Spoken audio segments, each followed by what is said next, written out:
What's going on, everybody? Familiar faces are back once again. I mean, hey, I got a little haircut since the last time you've seen me. See But, that, man. It's a nice cut, bro. You feel me? I had to. It was gonna, listen, CJ. Some of that might sound weird, but your boy has to blow dry his hair because, or else it'd be wet for forever. Pause. Nah, yeah, you gotta pause that. It's facts. I mean, Michael, what do you mean the bowl is gone? First of all, you saw me with my hair like 2 days ago. Anyway, but it was taking too long to blow dry, man. Like 10 minutes, bro, after the shower. It's getting a little bit too much. Crazy. So, I had to cut it down a little bit. Can't let it get that long. CJ, we're back though. We took a nice little month off. We regrouped, we revamped. Had some people fill in for us. Yeah, shout out to the people that filled in for us, man. Caleb, I think I saw Ben on here. Show, yeah. Appreciate you guys, man. Everybody that filled in for us during our little hiatus. Appreciate you guys for sure. Thanks a lot. Yeah, we took a little time off, but hey, the boys are back in town. You feel me? Yeah. I mean, we got so much to talk about, but CJ, what I have to know first is how are you doing, my guy? You good? Are we all good? Yeah, man, all is well. Doing great, man.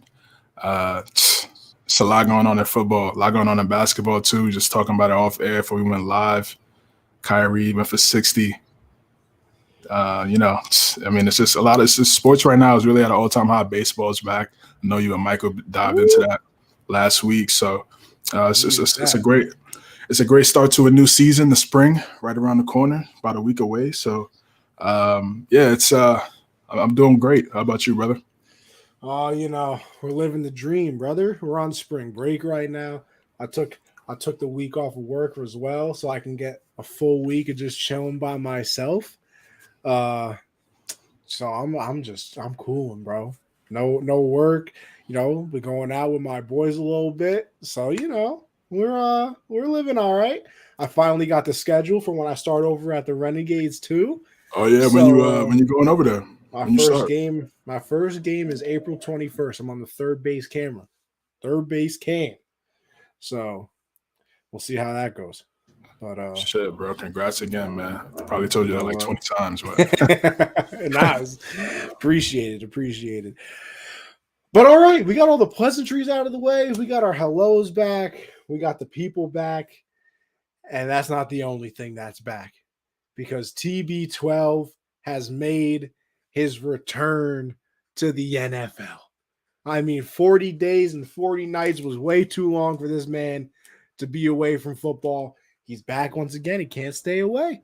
And he's coming back to the Bucks. Said, he's got some unfinished business to take care of. Which, listen, some people are a little annoyed about, but I can understand it. Because if I was him and I lost that way, I would be sickened. They make that beautiful comeback off the Rams' mistakes. They capitalize on offense, and then they blitz on the last play and give up a bomb to the best wide receiver and the best quarterback against the blitz during the NFL season. And they end up losing the game to the eventual Super Bowl champions. And I think Brady looked at that and was like, I knew we should have beat them. If we don't make that mistake, I think if they go into overtime, he's probably thinking that they got it. So he's got some unfinished business there. And I will say, though, it's been a little weird. Now, listen, I'm ecstatic that the man's back. I mean, come on. Brady's my guy. Right. So I got no problem with him coming back. But, it's been a little weird only because CJ, and obviously being Patriot fans that we are, we've seen how buttoned up Tom has been his entire career. And for me, the weird part was that this has been so roller coaster-ish, or whatever you want to say. He retires, and then there was always I've never seen it to the point where the minute somebody retires, there was speculation that was going to stay, that he's going to come back. Even during even the day he retired, there were people on TV yeah, he's coming back. I was like, bro, the man just announced it. I mean, who am I to go against what Brady said? And then he comes out of retirement. And then you got his dad coming on TV talking about Schefter and I don't know who the other guy, Jeff Darlington. Yeah. Yeah, where, kind of pressuring him into it because they had already made the announcement and he wasn't really ready to say anything, which I also kind of don't believe. Like, in a way, I think it's either two things for me, right? I think they're either trying to protect Giselle because she wanted him to retire and then eventually found out, like, I'm just going to make him miserable if I really make him do this. So they don't want to make Giselle look bad. Or two, Brady's dad is just kind of talking out of his ass. Because this happened before. Like, his dad has said some weird things, and Brady's been like, all right, calm down. But it was definitely a happy time for me when he decided to come back. But I was still also a little shocked that he did, only because he's just usually so buttoned up that I didn't think it was going to happen. But what do you think? As we got Zach, and you're saying, dude's the new Brett Favre. I don't know. He's got to retire and come out of retirement at least once more for that, huh? Right? Facts. Yeah, it was like Saturday afternoon, and I'm looking at my phone. I see ESPN and Selection Sunday was on. Selection Sunday. Yeah, it was a lot of tournaments going on, and I'm just like, all right. And I see, Brady, unfinished business, LFG. I'm like, what? What's going on, man? And then I go on Twitter, and then I see, Brady's coming back. I can't believe it. Going back for another season, 23rd season. Then I go to his IG, and then I see the post, and he's just talking about how he just has a lot left in the tank. He said he wanted to play till he's 45. He turns 45 in August, so it's understandable. The reason why he retired, I mean, I'm not sure. I mean, he probably felt that way at the time, but just probably just missed football way too much. And like you said, the way the season ended last year was just the way they came back down. What was it, 24-3? Came back to tie it up, 27 up, and then Cup does what he does. Cup and Stafford, they made magic last year, as we saw throughout the entire postseason. And that was kind of the kickstart of that. But it looks at the conference. It's really just Rodgers and Stafford in his way. He's pretty much babied Rodgers since the beginning of time, and Stafford got the best of him last year, 0-2 for sure. Those were some good games.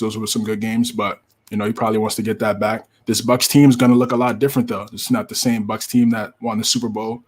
They picked up a couple guys. They lost a couple guys. Ali Marpet retired. Ryan Jensen came back, which was a big pickup for them. They still have Donovan Smith. They still have Tristan Wirfs as the two tackles to protect Tom. And he was, Tristan Wirfs was hurt. Got hurt in that Philadelphia game, and that kind of hurt the protection a little bit when they went up against Los Angeles in the divisional round. But yeah, I don't know what Leonard Fournette's status is in terms of his future with Tampa Bay. I saw something that he's going to come back. I believe I saw something that he was going to come back in like a 1 year. Yeah, it makes sense. I mean, and then prior to Saturday, I thought Gronk, it looked like, what's going on, bro? What's good, man? What's going on? Long time. Yeah, long time for sure. He wants to finish the season off the right. I mean, finish the last end of his last year, his career the right way. And I think Gronk's probably going to come back. I thought he was going to retire, or I was hearing, he was saying things about wanting to play with Burrow. I heard Chargers. I heard Buffalo. Heard the Bills, yep. Yeah, exactly. I heard those teams as well. So I thought, man, he might retire, or he might go to one of these teams with a nice young quarterback and still be able to put up some stats. But he's going to come back to Tampa Bay. There's no doubt about that. His chemistry with Brady is unmatched, unquestioned. So it was a shocker. I think it makes a great story for the NFL. It just adds more to the already drama fest that's going on right now in the league. But it actually definitely adds some more excitement to the NFC, because I think a lot of people right now are so hyping the AFC, deservingly so. I mean, we're going to get into that a little bit about the status of that conference and the quarterback play because of some moves that have been acquired. So happy for Brady. I mean, I always felt like he was going to come back at some moment. His competitiveness is probably just took those 6 weeks off and was just like, man, I really miss football. And that's all he's done. He's played football his entire career. He hasn't really done anything else. You don't really see him on TV that much. You don't see him on any of these shows. I mean, the most recent thing he did was, start a podcast with Jim Gray. And that was last year. So we haven't really seen him outside of football. for his entire career. So it's just tough for him to say, okay, it's time to transition, especially when you had a season like you had last year, most touchdowns, most yards, completions, a few milestones that were achieved during the season as well. So yeah, I'm happy for him. Going back to the NFC, a very winnable division. If some things happen, we'll find out what goes on with Watson if he wants to decide to pull up to that division. But us still, all in all, still have a great opportunity to come out that conference, win another Super Bowl. Yeah, and that's the thing too. Like, and just to get to this, he is going back to Tampa. He's not back to the Pats, which Nah. Yeah, it's let me not get into that. But like, here's the thing too, and like it could be wrong because I mean, of course it can be, but I don't know if you felt the same way, CJ. I almost felt like with this announcement too, this also didn't feel like it was a last ride announcement. You know what I mean? Like, I feel like when he made this announcement, he was like, I'm coming back. And this isn't like, oh, I'm coming back for the year and then I'm done again. Like, I feel like he's going to come back. And if he plays good again, he's just going to keep like, okay, I was good again last year. Okay, I was good again last year. Like, I feel because what's the other thing he's always said too? He said he always wanted to play till 45. And the other thing he always said is, I'm going to play until I suck. Yeah, Well, exactly. Yeah. leading the league and leading the NFL in every passing category, I don't think you sucked much. So I think he's gonna continue to play. And listen, as a Brady guy, I'm thrilled. Everybody else is a little upset, want him to go away already. But appreciate the greatness while you can, people. No, listen, for real. all those same people that were making "I miss you" posts, even though I hated you. Well, guess what? Now. You knew what the NFL was going to look like with him gone, and now he's back again. So now take the hater jacket off, give him a nice little appreciation, huh? Yeah, I mean, come back to New England for a week as well. I mean, let's run it back. I mean, that was a great game.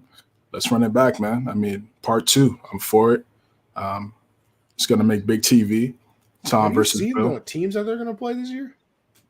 I have not. Bro, the quarterbacks they play, I think they play and I know they play the NFC North, if I'm not mistaken. I know he plays Rodgers. I believe he plays Lamar, Mahomes. I'm gonna try and find the Twitter picture, but I mean, like, there's gonna be some crazy games on that Bucs. They play the Cowboys again. How about Tampa Bay Bucks? What are we looking at? The 2020. Yeah, I mean, season, and those and while you're looking it up, I mean, those are going to make for some great games, no question about it. I mean, those are going to be with all the quarterbacks you just named off and teams. Those are primed to be some high level football, great quarterbacks on both sides. I'm for it, man. Brady. Like you said, Zach said he's the new Brett Favre. A little bit, yeah. Brett Favre kind of did the same thing. I mean, he left. I mean, see these guys. I mean, they just committed their lives to football. So, when they step away from it from a couple months or a couple weeks, it's it's tough. It's tough to make that transition, and he hasn't really lost a step. He hasn't. Lost Here a we step go. So he's going to play Lamar, Mahomes, Stafford, Burrow, Rodgers, and Dak. Those are some games. Those are going to be some good games, man. Like, that's going to be a lot of fun because, and that's the other thing too. That's another thing I can kind of respect of him. Like, he's not coming back and like you look at the schedule and all of a sudden it's a cakewalk. Like, that's 1, 2, 3, 4, 5, 6 games that are very losable. Oh, for sure, 100%. I mean, they lost some games last season where you thought they possibly win. They still have issues with the Saints. Dennis Allen is the head coach now, so that defensive scheme is still there. He's 1-4 against New Orleans during his time as a Buccaneer. So if they're in the rumblings for possibly getting Deshaun Watson. So if that's possible, Wack ain't. He's going to play Wack Prescott. You're right. Yeah, he's play Wack Prescott. Yeah, so.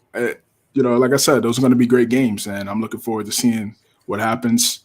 But hey man, if there's any way you could try to change the schedule up and try to throw Bill versus Tom part 2, I'm definitely for that. I'm with it.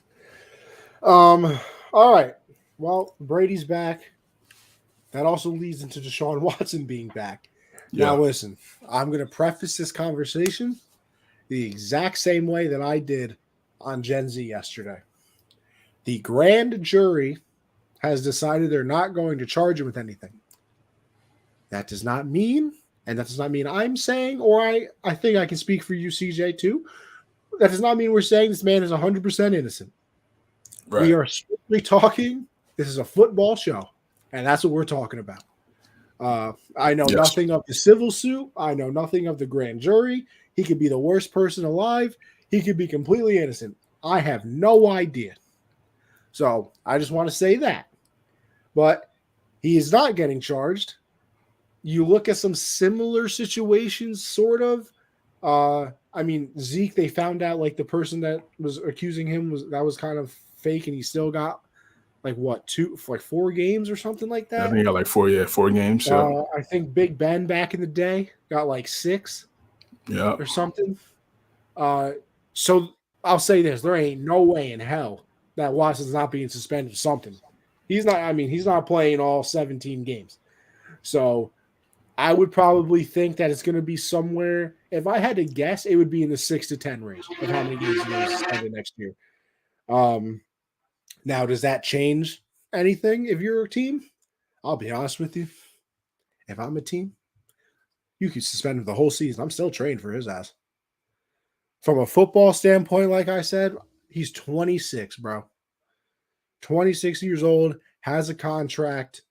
I'm trading for him immediately. And the teams, that has so far come out for him, the Saints have come out. The Panthers are out there. I heard a little bit about the Browns. And then now the Falcons. The Falcons have come out and said that they're interested in him as well. So you got the other 3 NFC South teams and the Browns. I don't know. But my question for you too, CJ, is do you think it's just a matter of picking what team he wants? Because remember, he has no trade clause too. So is it a matter of him just picking the team he wants to go to? Or do you think they tell him what the trade package is? And then, like, say he wants to go to the Saints, right? But the trade package is like a wide receiver that he really liked and, 4 draft picks, for 4 first-round draft picks and 2 seconds and, maybe another person. And then he looks at the team and he's like, well, I'm going to get traded there, but we're going to suck because it's just me and then some, Kmart employee. And then he's like, yeah, never mind. I don't want to go there. So I'm going to decline that. Like, I wonder how much they're going to let him know, because here's the other thing too. Listen, buddy, you're under contract. I know you don't want to be here, but if I'm the GM, I got to trade you for the best package I can get. And I know you have a no trade clause, but listen, if all of a sudden, I'll just throw out a random team here. What if the Bears came out and were like, you know what? I know we weren't on his list, but I'll give you 5 firsts, 3 seconds, Justin Fields, and you can take Mooney or whatever his name is. What's the GM going to say? No? I'd be like, listen, that's the best offer we can trade you there, or I'm not trading you. Which one do you want? Yeah, there 1,000% has to be open communication. I'll say this too, like, to start with the situation. It's like you said, he didn't get charged with anything. It's a tough world. It's a lot of sick guys out here that prey on women and do certain things. But then there's also a lot of sick women out here that prey on men and try to trap men and try to they might be in relations with the guy and they know they're famous, they know they have money, they try to use that way to try to get a bag, which is sick as well. So we don't know what happened. We weren't there during those situations, but a jury came out and said, not guilty on the criminal charges, still has the civil cases he has to deal with. So we'll see what happens with that. But back on football, You're right. You're right. There has to be some type of open communication between him and the Texans and also the teams that, want to.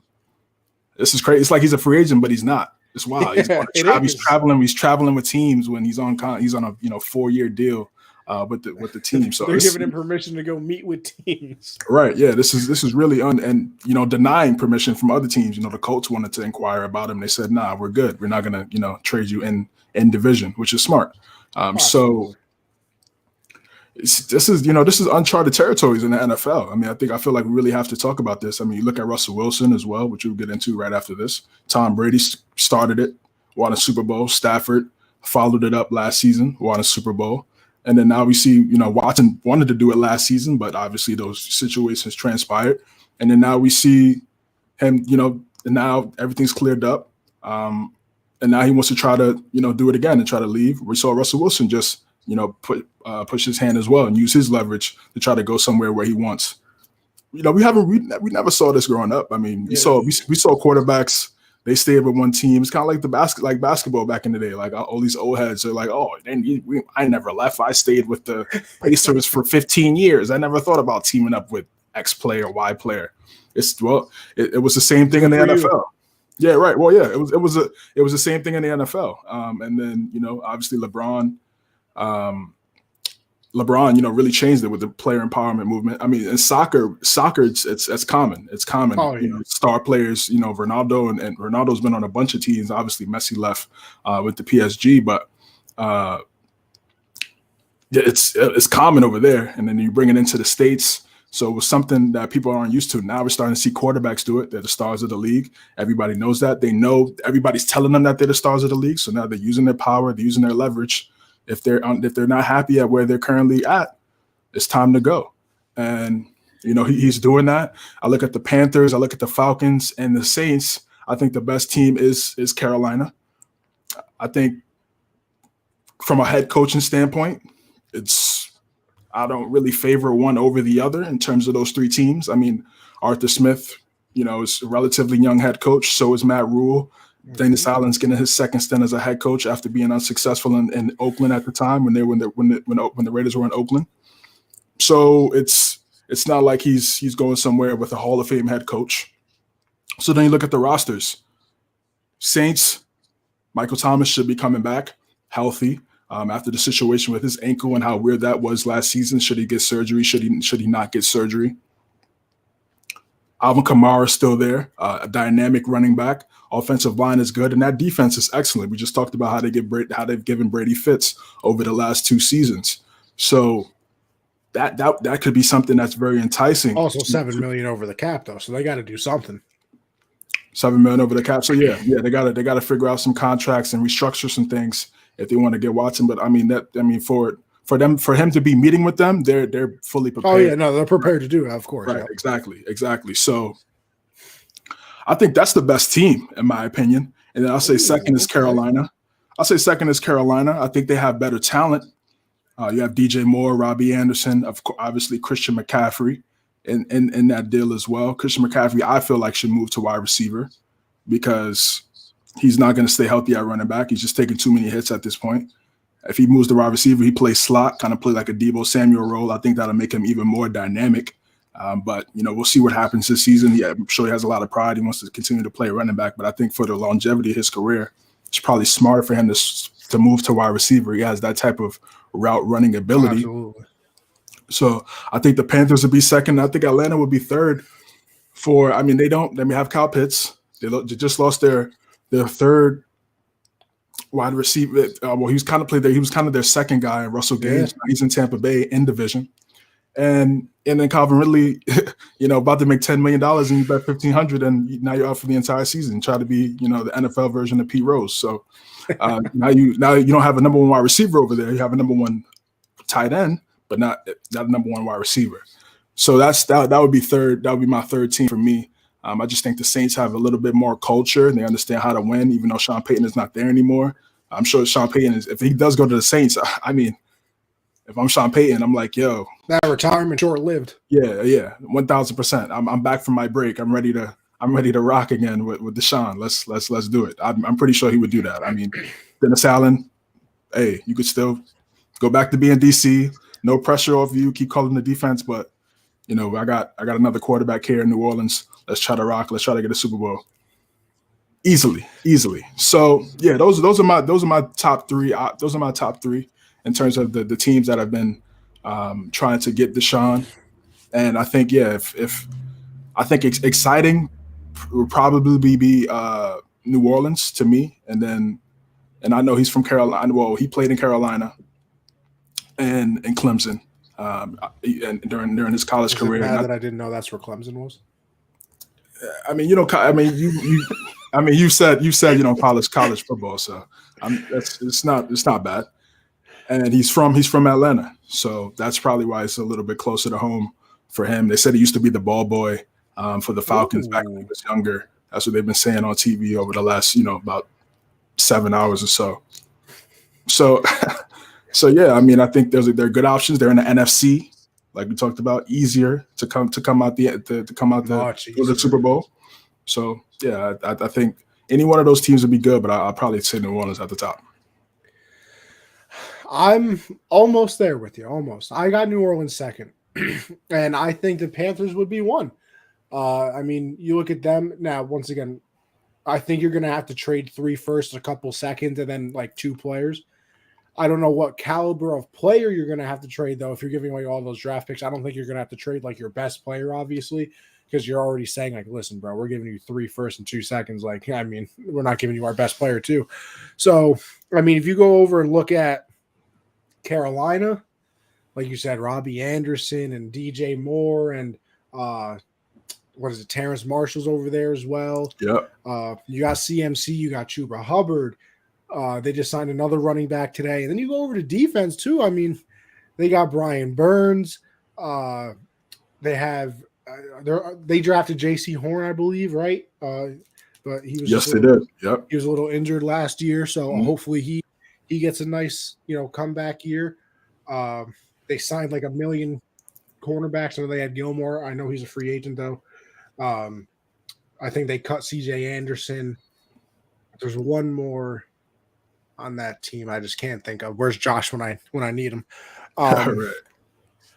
But I don't know. I think I would do the Panthers only because I broke.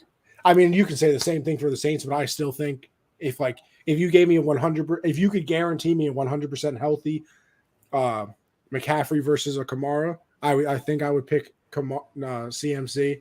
I just think he's a better route runner, which is why I probably pick him. So I can only imagine a nice little read option with those two. And like I said, a read option with Kamara and Deshaun too. Listen, let me tell you something. You ain't living a bad life over there either. Facts. But I think I would go with the Panthers. Like you said, though, you make great points for the Saints. I mean, they're excellent on defense. You got Cam Jordan over there still. They did lose Marcus Williams in free agency to the Ravens, but you still have Marshawn Lattimore over there. And like you said, Michael Thomas, as much as we like to say slant boy this and slant boy, I mean, the dude has the NFL record for catches for a reason. I mean, it's not like he's some bum wide receiver. I think we just like to, poke jabs at people, if anything. So I think either one, and then I agree with you. Third would be the Falcons for me. Honestly, I don't know why you would want to go there. Besides playing at home, which, I mean, I guess is probably a very cool thing if you can go home and, he probably envisions himself winning a Super Bowl anywhere he goes. So he's probably thinking, man, imagine if I go home and win a Super Bowl. But like you said, I mean, you just lose Russell Gage to the Bucks. Ridley's out a year because the man could gamble on any other sport but football and still decided to do football. And then you got Kyle Pitts over there, which obviously I think a lot of people think he's going to turn into a great tight end. But is that enough to really make you want to go there? And we all know that their defense has been terrible for years. Yeah. So I don't know. I think the Panthers would be one for me. And then here's the other thing too, which neither one of us mentioned. I kind of mentioned at the beginning that the Browns looked into him a little bit. If the Browns are a serious thing, then the Browns trump both of them or all 3 of them easily to me. If you put the Browns over there with Deshaun, you could book me an AFC championship. I'm telling you right now. Listen, I know they just lost Jarvis. Book AFC.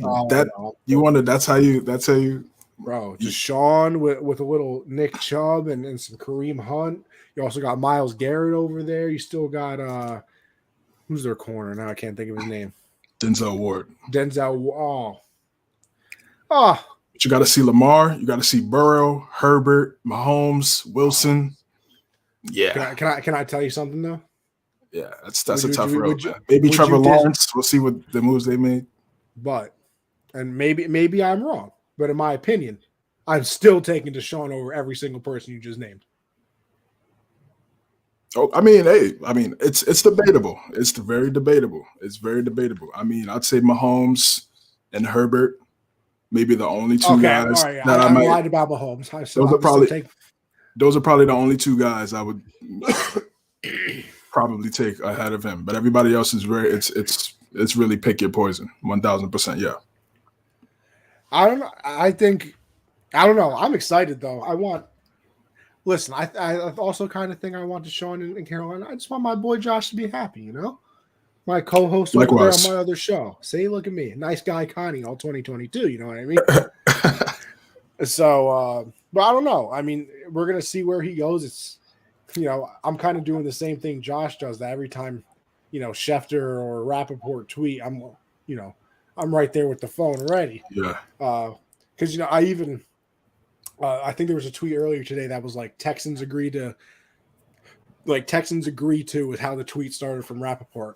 And like everybody on the replies was like, bro, you cannot start a tweet like that during times like this. Yeah. And I was like, you know what? You're not wrong. Because I read that and I was like, oh. You go into these Twitter replies under Schefter and Rappaport, it's like Deshaun photoshopped on on their favorite team. Every jersey, bro. It's madness. It's madness. I mean, listen, I don't blame anybody either because when is the last time, if ever, a quarterback at 26 was on the trade market? Yeah, unprecedented. And not some bum, and not a bum. Like the last time he played, what, do you have like 4,900 yards?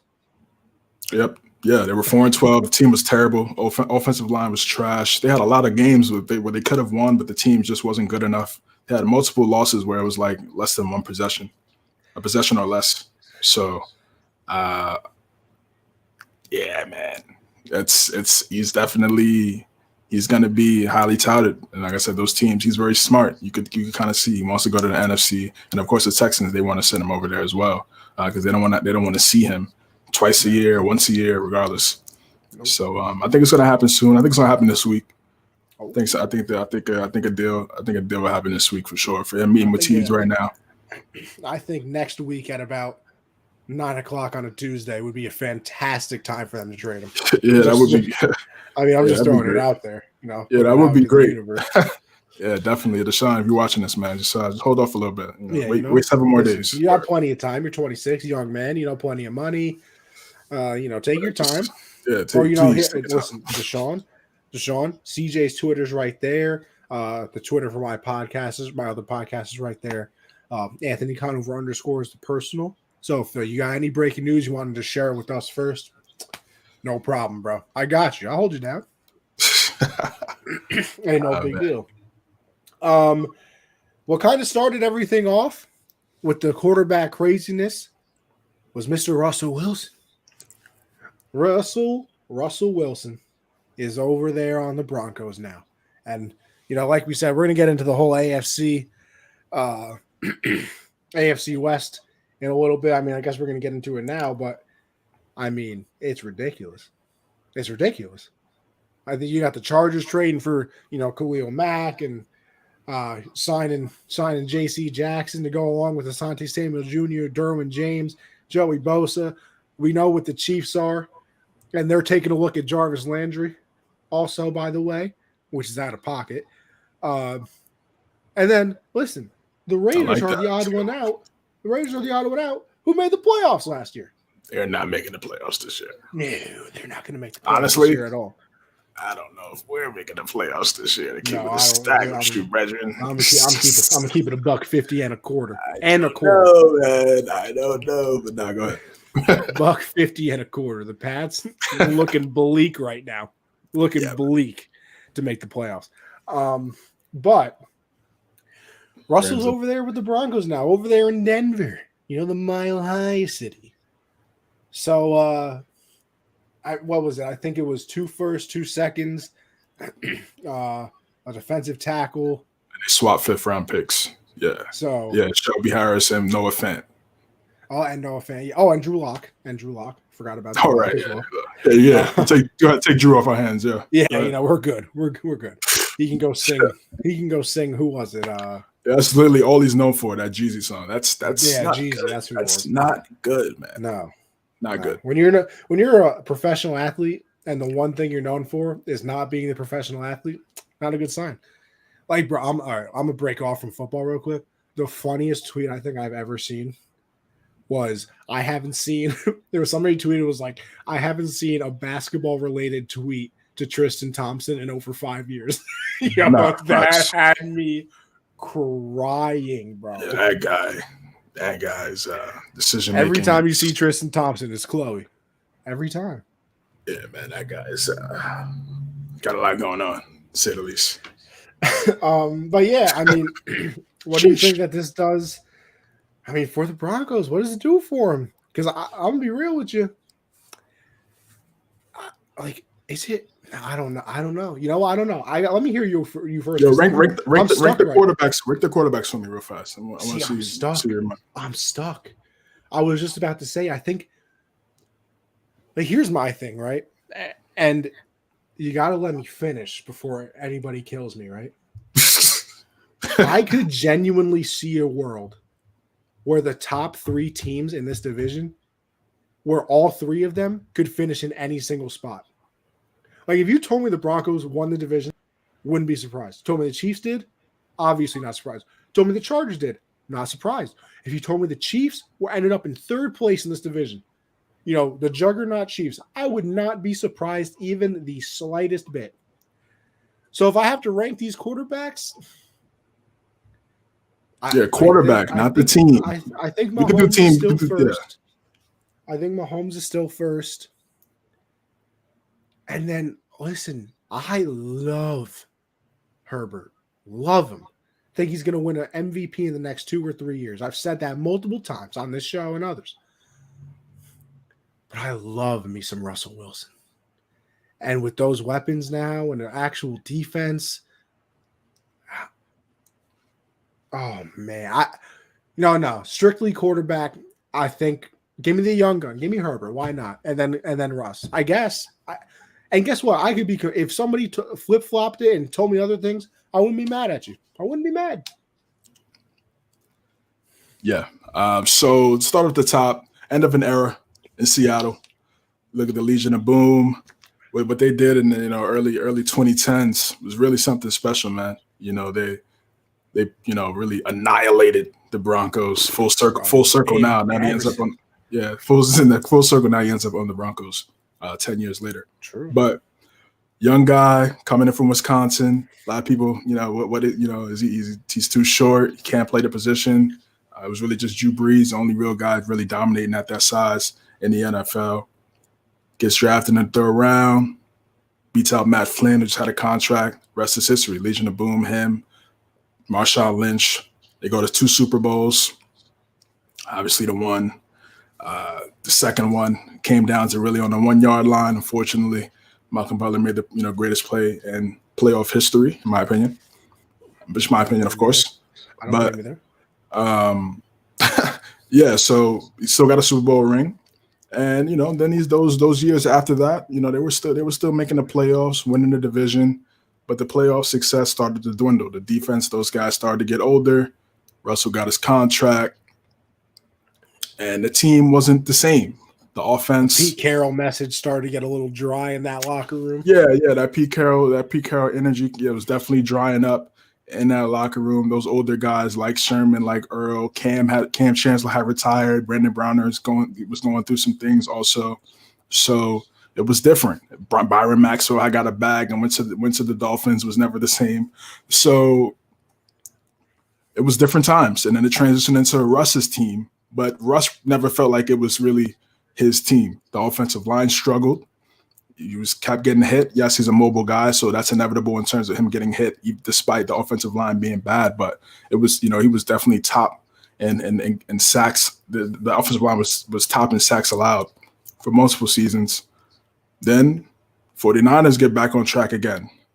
The Rams get back right. And then the Cardinals, they draft Kyler Murray. So now when you used to dominate that division, it's not the same anymore. Now it's much more competitive. The 49ers been in the Super Bowl the last 3 seasons. Rams been in the Super Bowl the last 3 seasons. Won one. Cardinals, they're up there. They got to the playoffs this year after not making the playoffs the last 2 seasons, but they got a young guy that they feel like they could grow with and have success. So, yep, sure. DK Metcalf, yeah, great talent, excellent talent. Tyler Lockett, one of the most underrated players in the NFL, no doubt about it.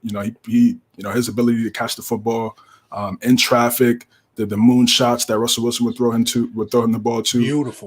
Beautiful. It's the toe drag swag, some of the best I've seen ever, in my opinion. So if they had that running back, not the same after Marshawn left.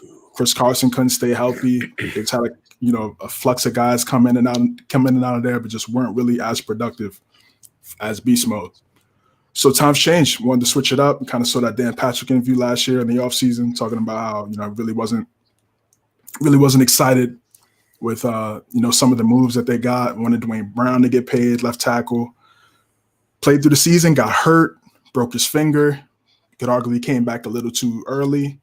Hurt their chances. He tried to help them make a playoff push because Geno Smith, what Geno Smith is, went 7-10, and here we are. He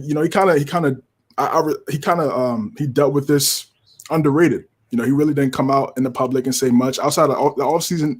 Last season, he said, these are the teams I want to go to. We were talking about that last year. But throughout the season, he kept it just football. And honestly, this offseason, people were still saying, he might stay. He might stay for another season. And because of what happened last year and how he got hurt, maybe he wanted to run him back. And if he's healthy and it doesn't work, then he'll leave. But, he was him and his agent. And in Seattle, they got a deal done. Apparently, it was about 14 teams he was looking at. I know, which is crazy. Yeah, which is crazy, and it just speaks to again. Did you see that? Like one of his like things was fan base. Sure. Yeah, coming from Seattle, that's probably a big thing. I think it was like roster, GM, fan base, and then there was something else too, but I think that's the first time I've ever seen fan base actually taken into account, which by the way, I respect. Like you said, he's coming from Seattle, 12th man, some of the greatest fans out there, but I feel like that's another thing that people just don't care about when they get traded. It's okay, I'm just going to another team. Nobody takes into account the fan base. So yeah, I found it interesting though. Yeah, 100%. And he went to the Broncos. I respect him because he could have just stayed in the NFC. If a better much deal easier too. It would have been much easier to just go to a different division and try to compete there. But Denver, we've been talking about Denver. They need a quarterback. All they need was a quarterback. We've been saying this for the last 2 seasons, 2 years, actually longer than that, pretty much since Peyton Manning. They've had good, solid teams, but just never had that quarterback to put them over the hump. And now you bring in a guy like Russell Wilson, who's won a Super Bowl, proven that he's a leader. I think it's a great fit. I think it's a great move. That division is a gauntlet for sure. The Raiders are still a really good team. So those aren't going to be easy games. Those are going to be some tough games. I would rank it Mahomes, Herbert, Wilson, and Carr as well. Mm-hmm. And team-wise, I'd probably say probably still go Chiefs right now. I would probably still go Chiefs right now just because they do – just because they have pretty much ran that division for the last 5 seasons.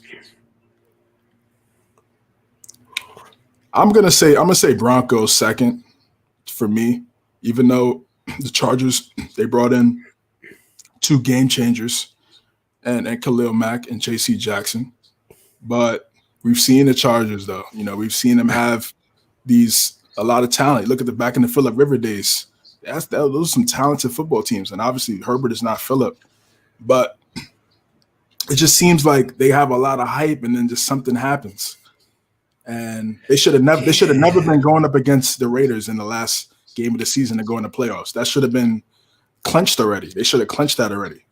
So Can that's they why I got. lose to some trash ass team like the week before for that to happen? Yeah, they had lost to the Texans. Yeah, they lost to the Texans. Yes. Yeah, 41-17 or something like that. And it's like, what? So even though, and then of course the caveat for the Broncos, new head coach Nathaniel Hackett coming in, and it's never been a head coach before. So that's an interesting thing as well. He's been a part of that Packers offense. So if it's anything like, he's pretty sure he's going to bring that type of style to the Broncos, which the Broncos are very familiar with, playing that West Coast offense. That's what John Elway ran back in the late 90s when they had Terrell Davis and all those guys. So I think it's a good fit. I think it's a great fit for Russell Wilson. He's going to compete, and those are going to be some great games. I'm going to definitely be tuned in. Yeah, and honestly, we can just kind of transition into the landscape of the AFC West and the AFC as a whole, because it's ridiculous. Like, it's ridiculous. Yeah, it is. I think the only I'll disagree with you on this, and this might be another thing that would be surprising to some people. I would put the Chargers first roster. Listen, we're talking roster on paper because obviously no games have been played yet. Okay. So if you're giving me a roster, I would take the Chargers, then the Broncos, then the Chiefs. I really would. Because listen, it's not like it's this ginormous fall off from Mahomes to Herbert to Wilson. So I'm still very solid at quarterback. You look at the Chargers, they re-signed Mike Williams. They still have Keenan Allen. They have Austin Eckler too. So they're good over there. Broncos, we know that they have Jerry Jeudy. They have Tim Patrick. They have Courtland Sutton. I don't know if Melvin Gordon's coming back, but they have, what is it, Javonte Williams, I believe his name is. Yes. And then you go over on defense over there too, that they have Surtain. Just got Randy Gregory. They got Bradley Chubb. There's rumors that Von Miller wants to come back. There's some players over there. And then you look at the Chiefs, and of course you have Mahomes, you have Travis Kelce, who's the best, probably the best tight end, even though I'm still a Kittle guy. You got Tyreek Hill. But then after that, listen, Hardman's solid. I'm not thoroughly impressed by him. Pringle, he's all right. I'm not thoroughly impressed by him. Yeah, replaceable guys. Yeah, Clyde, people thought he was going to be so good in that offense. Hasn't done it really much for me.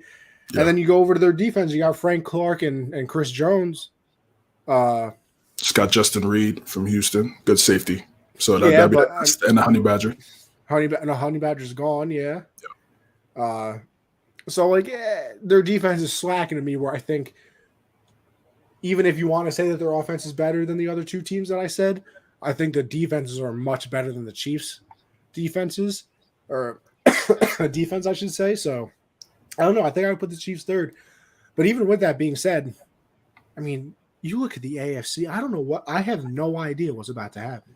I don't know, because let's just go down the list, shall we? Let's go down the list of quarterbacks, just quarterbacks, because we know how important they are. That's playing in the AFC, right? You go over to the East, you got Josh Allen. That's probably the only star quarterback you find over there. But even then, the Pats have, Bill, and they're going to be competitive all the time. The Dolphins came on at the end. The Jets, they're far away, but a lot of people think that they found it in Zach Wilson. I'll be honest with you, too. The Jets in free agency, some nice moves. Got a nice, offensive lineman. They signed, is it Braxton Berrios? They got CJ Uzomah, tight end from Cincinnati. So, they've made some good moves. Yep. You go over to the AFC North. You got Lamar. You got Burrow. You have the Browns, who, with Baker, without Baker, have an unbelievable roster. And listen, I think the Browns are going to be much better than last year because Baker's not going to have, 96 injuries. Steelers, Mitchell Trubisky. Exactly. Well, yeah. Listen, I'm good on that. I'm good on Mitch. But hey, with that being said, Mike Tomlin has literally never had a losing season. You go over to the AFC South. The Colts, great team. Obviously, they need a quarterback now because they got rid of Wentz, which to me makes absolutely no sense, by the way. The Titans have been solid the past couple years. Jacksonville's made some moves in free agency. They hope Trevor Lawrence is better. And then the Texans are going to rebuild with, probably 87 draft picks and a couple players. You go to the AFC West, we just talked about the Broncos, Chiefs, Raiders, and Chargers. If you told me that entire division made the playoffs, I would not be surprised. Wouldn't be surprised, not even a little bit. So I mean, that'd be something, man. Has that ever happened? I don't think so. No, I thought it was going to happen I've seen three with the NFC West because I thought the Seahawks were actually going to be good, but it didn't happen because they were terrible. Yeah. I've seen three. I think I've seen the Bengals, Steelers, and Ravens get in at one time. But here's the other crazy thing too, CJ. Let's we're not going to make a list. Well, we won't make a list, but try to keep in your head a little bit. Josh Allen, top 3 quarterback in the NFL. Yeah, I would say so. Yep. Okay, Lamar, top 10. Yeah, definitely. Yeah. Burrow, top 10 or 5, whatever you want to say. Yeah. Yeah. Let's see. Russell, top 10. Yup. Mahomes, probably the best. Herbert, top 10. Derek Carr, greatly underappreciated, probably around the 12 area. 12, yeah. I'll put him top 12. Yep. So, right there. You have what? 6 top 10 quarterbacks in the AFC? It's unbelievable. A gauntlet. Like I don't know how. I don't know how you navigate it. Yeah, the AFC is going to be an animal to watch. If they made every nationally televised game an AFC game, I wouldn't even be mad. Yeah, it's going to be crazy. It's going to be crazy, bro. I agree. So, listen, I don't know. The landscape of the AFC, if somebody else wants to tell me, I have fun because I can't. I have no idea what's going to happen. Any one of those teams that we just talked about, if you told me they were representing the AFC in the Super Bowl, I wouldn't be surprised. Colorcast, someone said, for someone who does not know much about the NFL, what's going on? Listen, we're just talking about how good the one conference in the NFL is. Now, I see that you talking about soccer up there before. Now, see, I would give you a soccer reference, but I can't for the simple fact, don't watch it. Can't. Yeah. So, I can't give you a reference here. It's kind of maybe it'd be like you whatever. Like if you took 5. How about this, Michael? Ready for this? Ready? I got you. Actually. How about if you took 6 of the 10 best, most how about we go with goalkeepers? Maybe, huh? Maybe that's CJ. Kind of like a quarterback in the NFL. Maybe.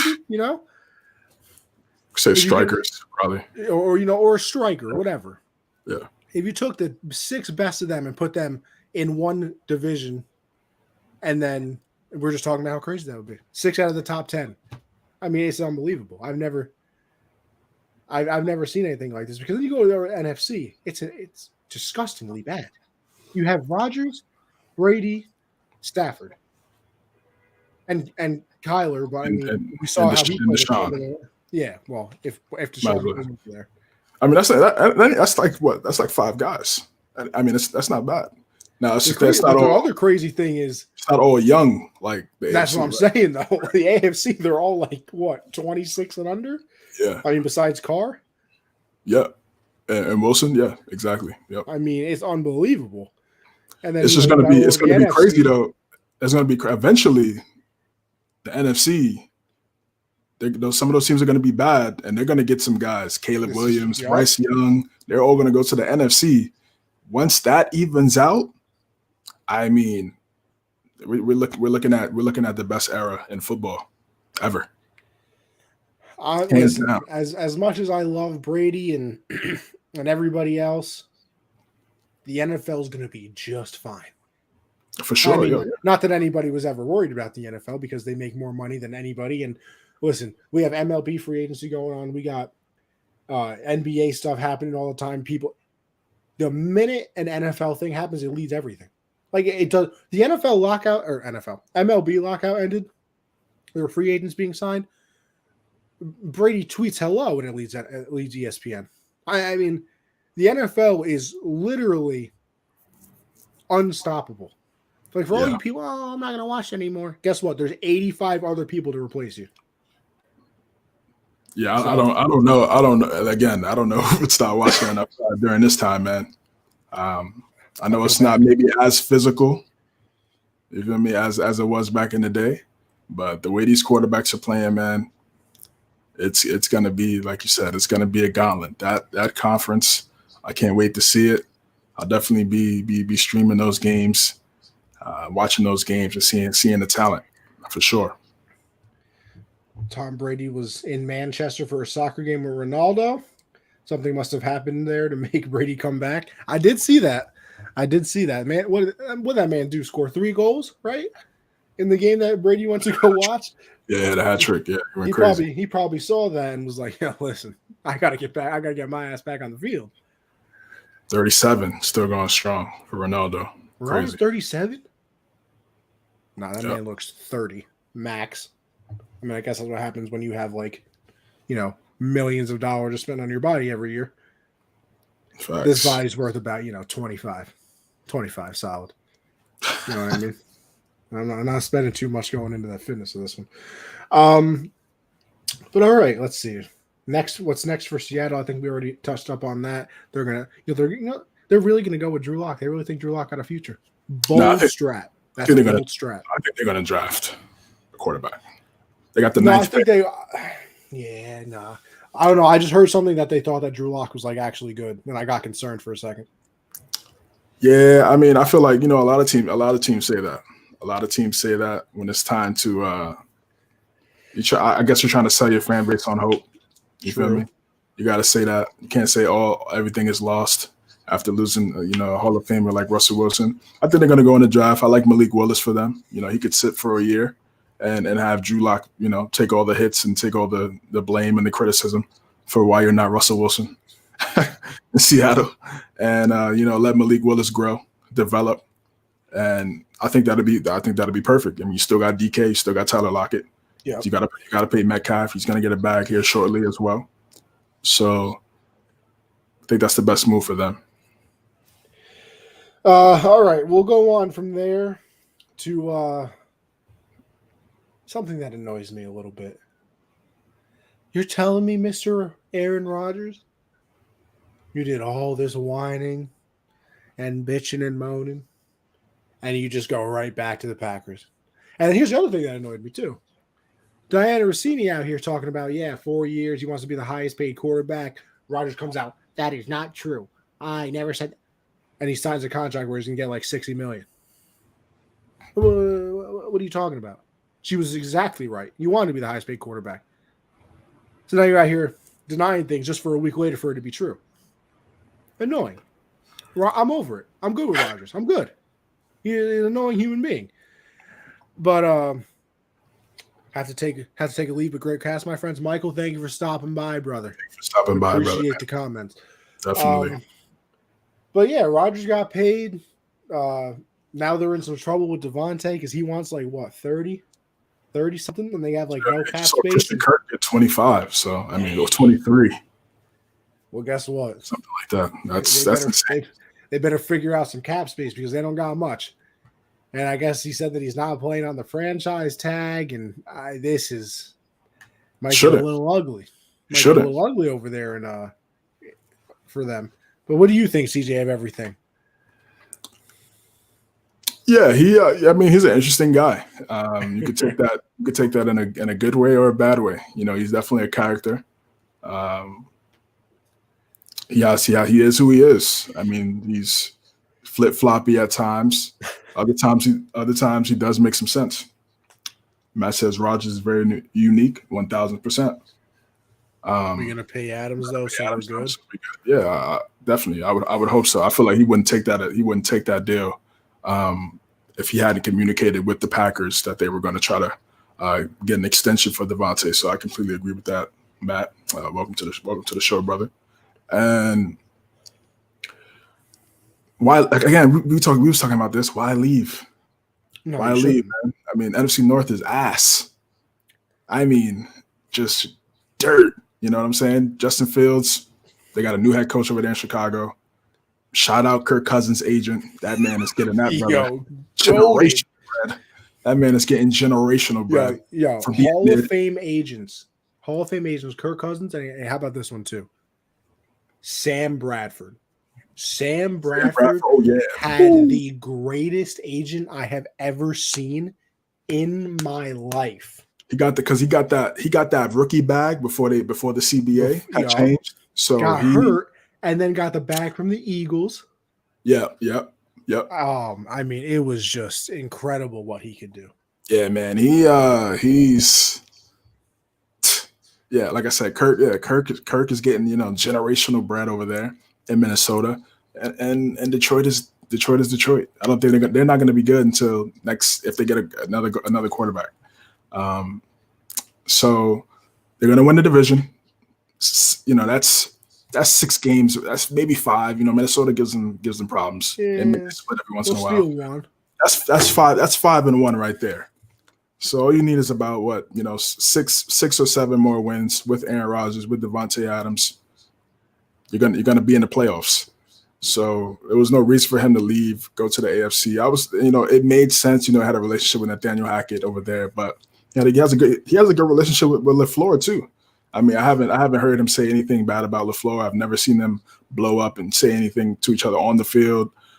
So it looks like they have a good relationship, and yes, they haven't had the playoff success that they've hoped, but they still won 13 games 3 years in a row. I mean, that's pretty wild. That's pretty crazy. So why would you go leave that for a lot of unknowns in the AFC when you have something solidified over here? He just has to win one more Super Bowl in these 3 years, in my opinion, and it really just ends every narrative at that point. Yeah. Whoa! Just tweeted he might be on the move. Watson might be coming to Cleveland. Baker just tweeted. I gotta go find the tweet. Hold on. I'm on Twitter right now as we look it up. Baker Mayfield. What do you say? Oh, hold on. I can't find his Twitter. Are we being serious right now? Oh, hold on.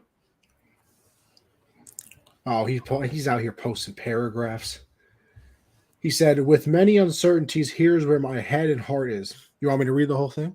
Yeah, let's do it. Yeah, go ahead. All right. He said, the past 4 years have been nothing short of truly life-changing since I heard my name called in the draft to go to Cleveland. This is not a message with hidden meaning.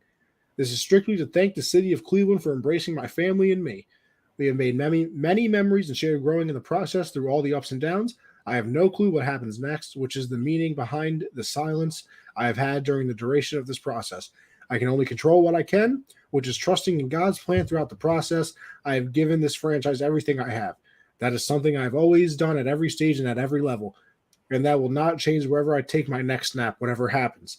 I just want to say thank you to the fans who truly embraced who I am and the mentality that aligned so well with this city's hardworking people. Cleveland will always be a part of me, will always be a part of Emily and my story. And we will always be thankful for the impact it has had and will have in our lives. Sincerely, Baker Reagan Mayfield. Oh.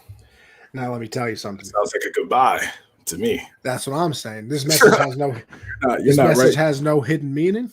Come on.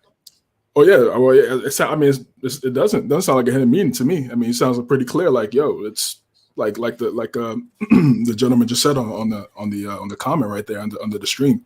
Looks like he's on the move. Yeah. Yeah, but he said there's no hidden meaning. But then he also said I have no idea what happens next.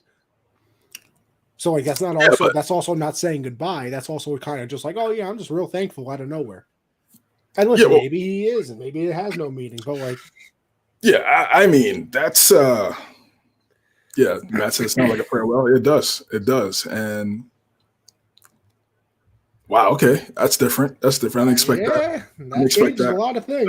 That changes a lot of things. It really does. And he listen, he got hurt. He got hurt last year. He was hurt. I know we're talking about Roger. We'll get back to Roger real fast. This was like breaking news, I guess. Exactly. He got hurt and tore his labrum in his shoulder. cracked something, a bone in his shoulder as well. It's tough. Had 2 knees, 2 feet injuries. Yeah, so he had surgery on that as well. Oh, okay, right. Injuries. No, yeah. just injuries. Yeah, I don't think he had surgery, but right. Yeah, I so mean, his injury designation at one point was body. It wasn't, I mean, when you start saying your body's injured, everything, not, literally everything. They were playing operation out here. Yo, man, yeah. So he was beat up. He was beat up all last year, and that's tough to, especially with that shoulder. That's tough to do, man. You need that left shoulder to keep the stability when you're throwing the ball. Yep. You need that. You need that Every shoulder. Every time you're getting tackled. Yeah, you're getting tackled on that side. You're getting hit, rocked. So I mean, you could wear a harness, but again, you still got to keep that arm right here so everything could be a full motion. And if that everything's torn, you got a cracked bone in it. Listen, I don't care how many shots you take, pre-game and post-game. It's a difficult thing to deal with. And here's the other thing, which sounds very minuscule compared to everything. He also said it was very hard to sleep. I'm sure it is. Imagine being an NFL quarterback and you're sleep deprived. Like, bro, I can barely go to work sleep deprived, and my stupid self cuts fruit. Like it's exactly. So, I mean, it's gonna be tough. It's gonna be tough, man. It's gonna be it's tough for Baker. Like that does sound like a farewell, and no doubt about it. And wow, man, wow. It's again, he's been through this before though. Let's go back to college. Went to Texas Tech, was a walk-on. Then he goes to Oklahoma, was a walk-on. So this is really not new territory. Yes, he was a number 1 pick, but his journey to becoming that wasn't like your traditional number 1 pick that got all the love and praise prior to the draft. So Trevor Lawrence, Peyton Manning. Right, exactly, right. Carson Palmer, right. Yeah. It wasn't anything like that. It was definitely a different journey. So this could be some motivation, man. It could be some motivation. I mean, I'm rooting for him. I mean, I know he's another interesting character. I think it's good. It's good to have characters in the league. Yeah. That's why I said NFL is the best reality show ever, because we have different characters, different positions, coaches, owners that get involved. So it's definitely a show for sure. So 16 episodes, 20 really. So it's like 17 now. 17. Well, yeah, 17. That's right. Yeah, 17 episodes. So it's wild. He's definitely one of the big characters in the NFL. So he's tweeting something like that. That means something is looming, and if that means Watson to Cleveland, my God, we just finished talking about the AFC segment, man. That's an insane division, and the Steelers want to walk out there with Trubisky. Nah, I don't see. I mean, I TJ Watt's excellent, defensive player of the year, but nah. CJ, we call that, right? We call that tough. That's tough. A tough life. That's a tough life, man. That's a tough life. You're the Pittsburgh Steelers. Imagine staring down the barrel 4 times, or what they play? Yeah, 6 times, and you got Mr. Trubisky on the trigger, and their sniper over there is Lamar, Burrow, and Watson. It's clip. That's clip. Yeah, it's clip, man. So that's not where I want to be. Well, we'll see what happens with Baker and how that folds, because that was definitely an interesting little essay you just read there for everybody.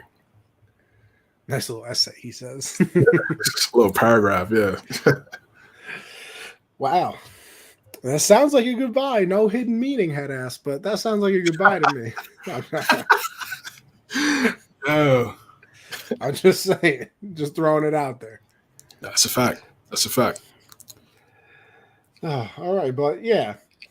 Listen, Rodgers is back. They have to sign Devontae. I mean, did we not really know that? Do you see the Packers trading Adams or letting him hold out? No, they're not trading him. I think Rodgers would lose his mind. I really do. I think because here's the thing, there is no way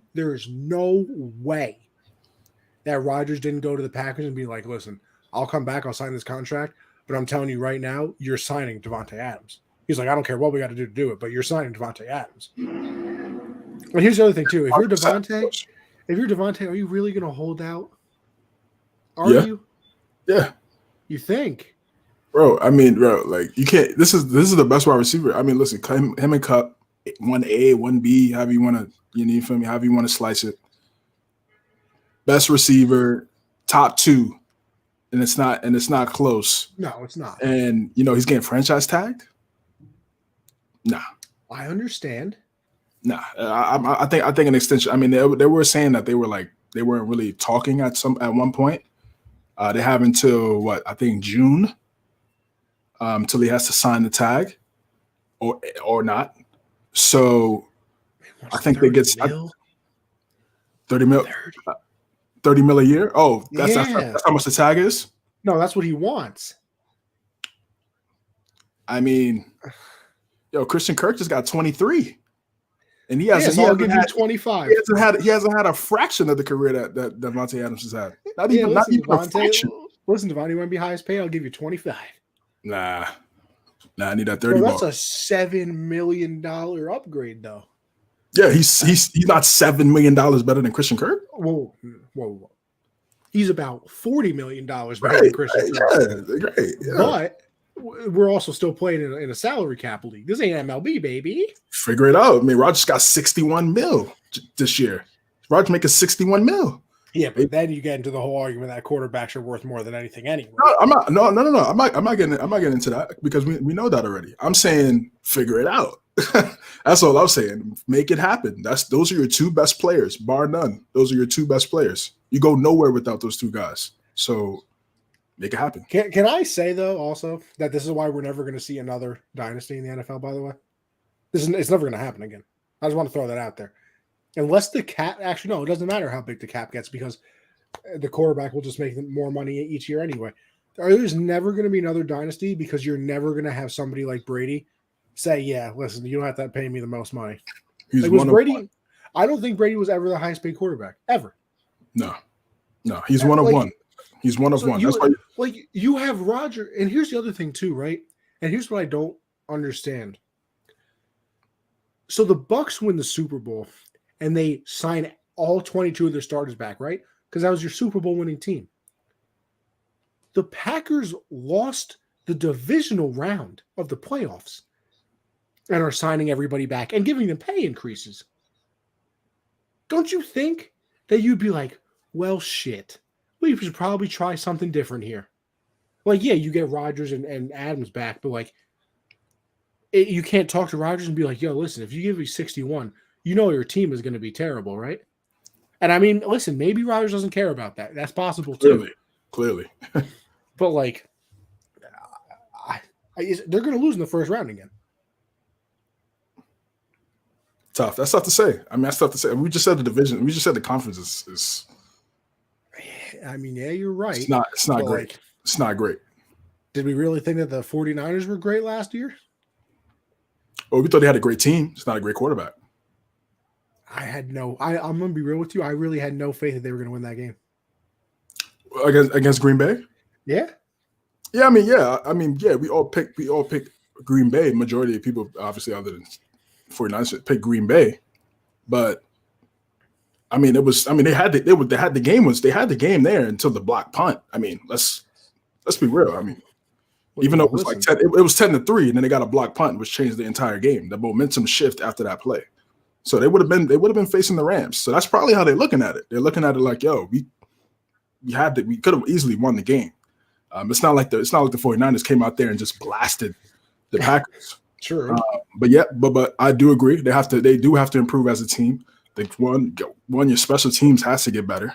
32nd in the league last year. That's not going to cut it. 32nd? Nah. Here's the other thing too. You know what else has to happen? Rodgers, you better go on a team building exercise with your other wide receivers. Because this man had people wide open in that game. And he was like, oh, never mind. Devontae's on my team. I'm not throwing it to anybody else. Yeah, like, bro, I know that you have. You're going to have to draft somebody too. Yeah, I know you got full faith in Devontae. I know you do. I would too. But you got 3 other people that can catch the ball on the team. What was it? He threw the ball. What did he throw? Like 23 times and 11 of them went to Adams? No.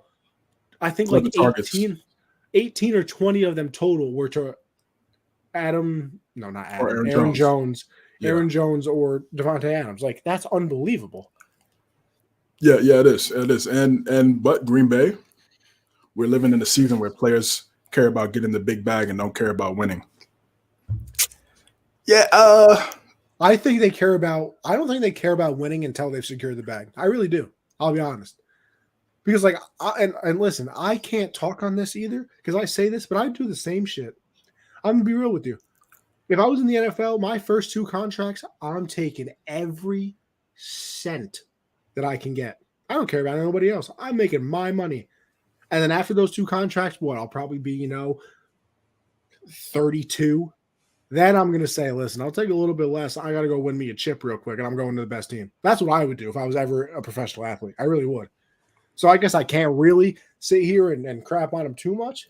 But yeah, like what Anthony said. I mean, some players are like that. Yeah, sure, some players are like that. I mean, if you're taking a big bag and you're going to go to the Lions, and the likelihood of them winning isn't high, yeah, you care about the bag more than winning, right? But then there's some other players that care about both, and again, it's still a violent sport. Like let's not forget that. What is the average NFL career, like 4 years?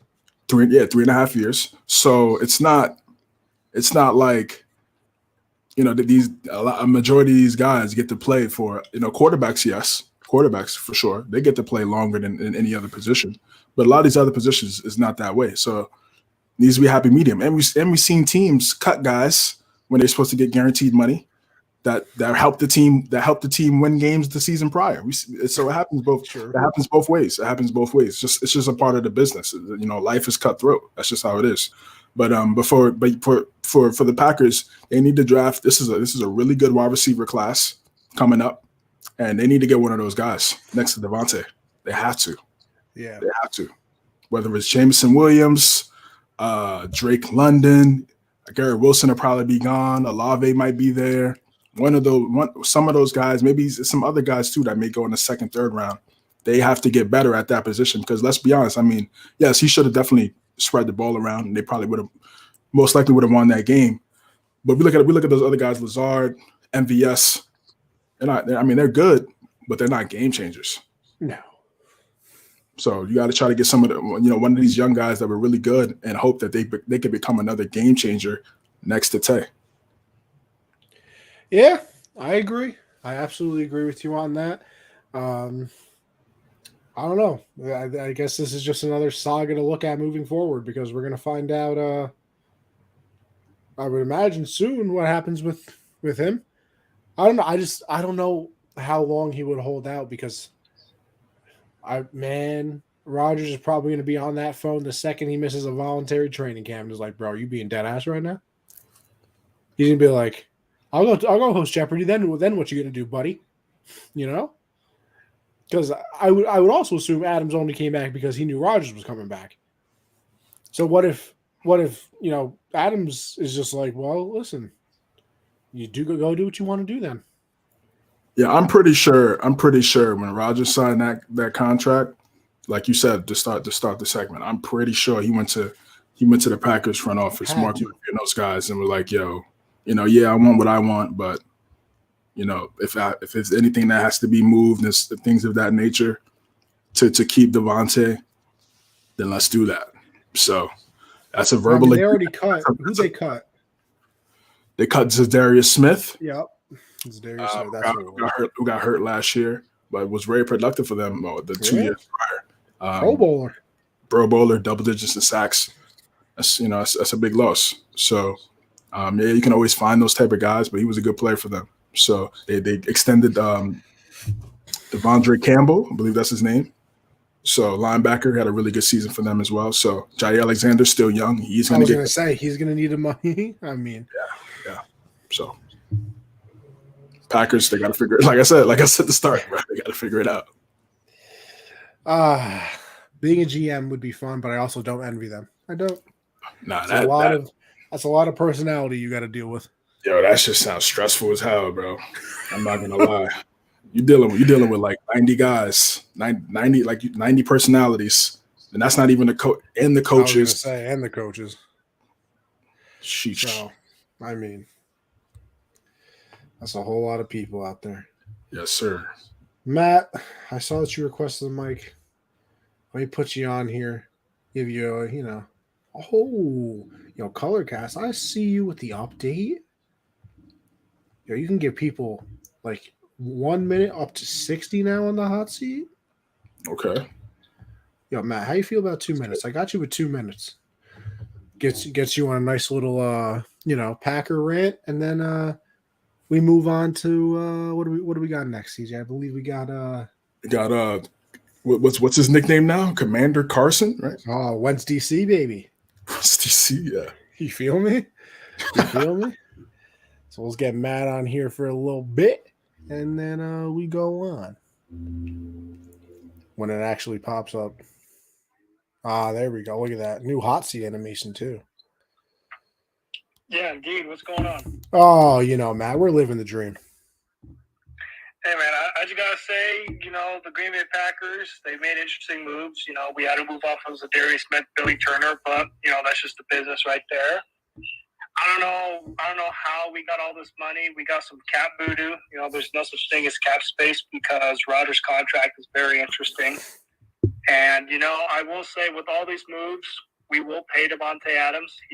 He's probably going to get a high amount of money, but, we're going to find a way to get it done. And I don't want to hear any excuses, for Green Bay. And I know, Connie, you mentioned we might be an early exit. I hope we're not. Bar none, you better at least make it to the championship game or the Super Bowl, bare minimum. There are zero excuses with the Green Bay Packers. Just absolutely none. Said that last year, brethren. Said that last year is what CJ just said. Well, I mean, there's that too, but the NFC quarterback tree is way weaker now. There's only Rodgers, there's Brady, Stafford, Murray, and then Dak, and that's it. It's very weak. You're not wrong there.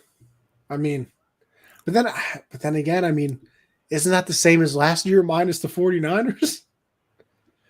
I mean, I guess. I mean, shit. When you put it that way, yeah. I mean, who knows what we're gonna do? I just hope things change. They probably won't. We're probably losing the championship game, but hey, you know what? Fuck it. Everybody's got to believe, right? You know what, Matt? I respect the fanship. I do. Something's got to change. I just hope it does. You know what? I hope for you too, bro. I really do, Matt. Rooting for you, brother, man. It reminds me of that meme or the we're leaving with something. I'm leaving with something. Packers got to do something. But all right, let's go back to the messages here. As you know, CJ lays out a beautiful game plan for the episode because, well, he's just much better than I am. Oh, look at that. I forgot. Yeah. What Rodgers' contract means for Lamar. Oh, right. Yeah. Because remember, Lamar hasn't gotten paid yet. Like, Josh Allen, he took his contract, in my eyes, a little early,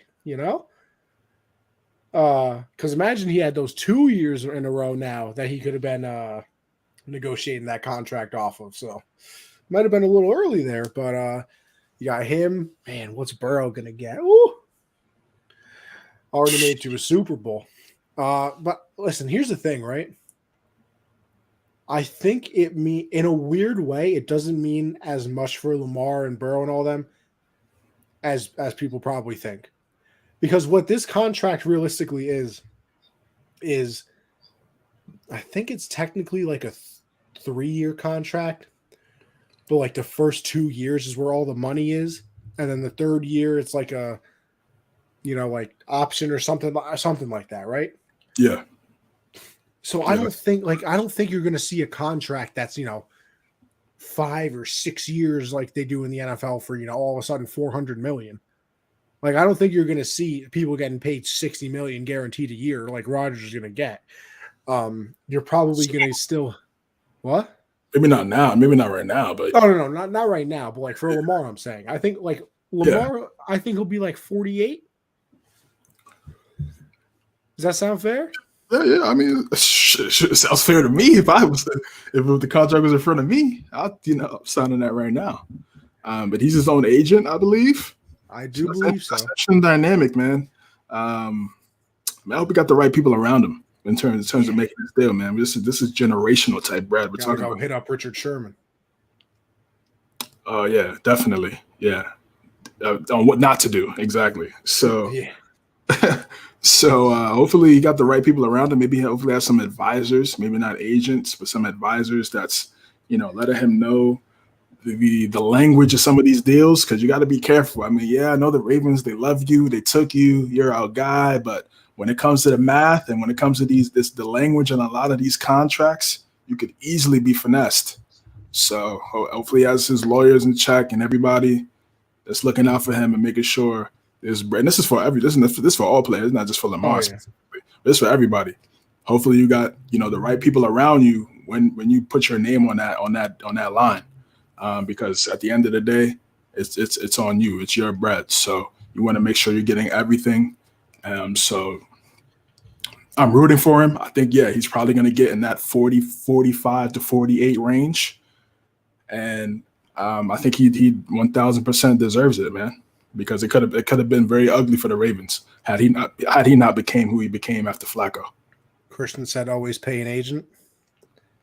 Yeah, listen, I'm going to be real with you. If I could somehow learn contracts, I ain't paying no agent nothing. He ain't getting my 10%.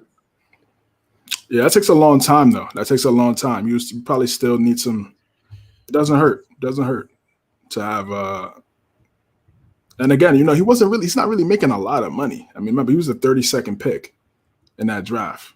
True. So it's not like, it's not like he's bringing home a lot of – I'm sure he got endorsement deals and things like that now. But in terms of his NFL salary, it's not that much. He said they're better at negotiating. They'll make their 10%. Don't worry. It's facts. Listen, 10% on a $400 million contract, though, I'm going to need that. Oh, yeah, of course. Yeah. So you better get me 400 and whatever to make up that difference. Just saying. Just throwing it out there. Definitely. I'm rooting for it. Next up, we talked about it a little bit, but we'll throw it back out there again. Mr. Ridley, the Riddler. No, shout out Batman. Listen, are we being dead ass, Calvin? You could have bet on literally anything. You could have bet on tennis, and you still bet on the NFL while you're away from your team. And now you're suspended for the year. You lose 10 mil or 11, I thought it was. Something like that. $1,500 cost you 10 mil. Now, I believe Christian told me yesterday that he actually bet about 4,500 instead of 1,500.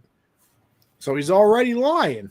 So maybe he's lying about some other things. Still bad math. Maybe you can't be that dumb, bro. Like, come on.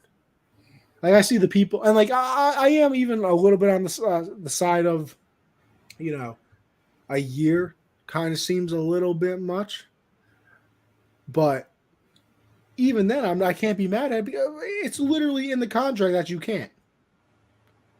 So, like, what am I supposed to do? Feel bad for you? No, you're stupid.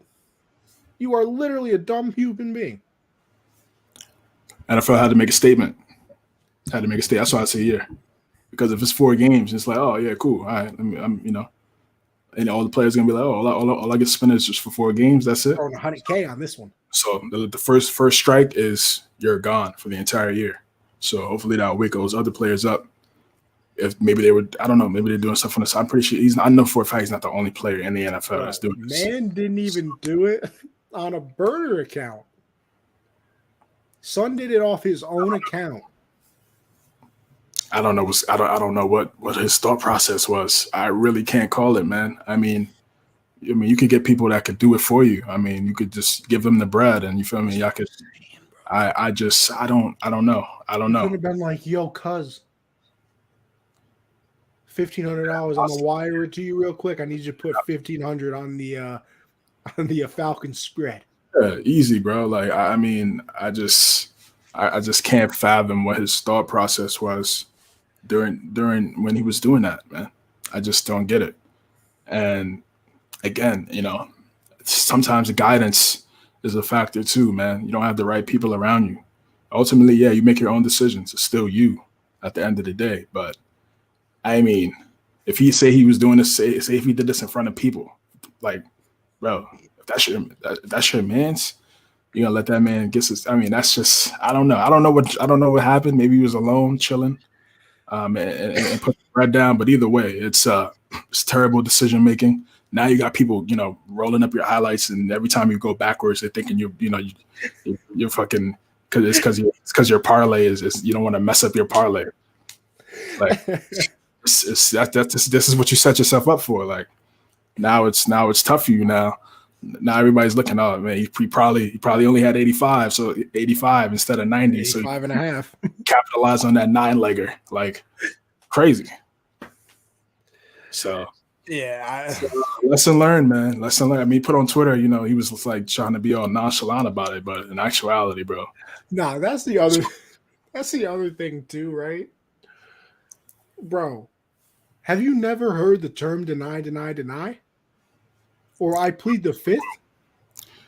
I mean, this man tweeted out it was only 1,500. Bro, if I'm him, I would have been like, yo, listen, I was away from the team. I was with my girl, and she thought she was logged into her account on FanDuel. She bet 1,500 from my phone. Like, I'm sorry. This man it was only 1,500. Bro, I've denied stealing snacks. I've denied hall passes, my guy. I've been like, yeah, this is a real hall pass. What are you talking about? My friend didn't just sign this in the bathroom. and you not defending yourself from getting suspended for a year? Bold strategy. I'll give you that. It's a bold one. I'm just like, I don't know. Yeah, man. And the thing is, he's really good. That's the thing too. The Eagles had a trade for him. I don't know if did you see that? I did not. That the Eagles had a trade in place for him, and the Falcons backed out because they knew what was going on, like before it came out. He's man. Yeah, that's gotta suck for Eagle fans too, though, bro. You could have had him and Devontae. Yeah, exactly. I was just about to say that. Exactly. Oh man, that would have been crazy. Him and Devontae Smith. Hey Bill. Same. Hey Bill. You still got a chance though. Get out your rocker, next year, guy. I thought the same thing, but I don't know, man. That after seeing that, I was like, wow, that's tough. I'll still take a chance. Next year, I'll take a chance. But put him in some Gamblers Anonymous, and we'll be all right. Give him Mac Jones as a sponsor. Yeah, we don't know if he had like a problem or he's just dumb. Like that's just dumb, bro. Like your decision making is it was poor. Right there. It was bad. See, Matt said if Bill can deal with Hernandez, he can deal with Ridley. Yeah, but the thing with Hernandez was he was kind of living like a double life. He was, in front of the team and everybody, he was acting like, it was all good. Choir boy. Yeah, and then, obviously, we know what happened. So what a time. What a time, man. Man. Carson Wentz goes to the Commanders. It's going to take me some time to get used to that one, by the way. Commanders. Interesting development. So, listen, here's my thing, right? 27-7 last year. I believe Heineke had 20-15. I think they went 7-10. You can't tell me that if you give them 7 more touchdown passes and what is that, 8 less interceptions, that they're not a 10-7 team. Can't tell me. Uber Carson Wentz. Yeah. I think they have a great chance at winning the division. Great chance.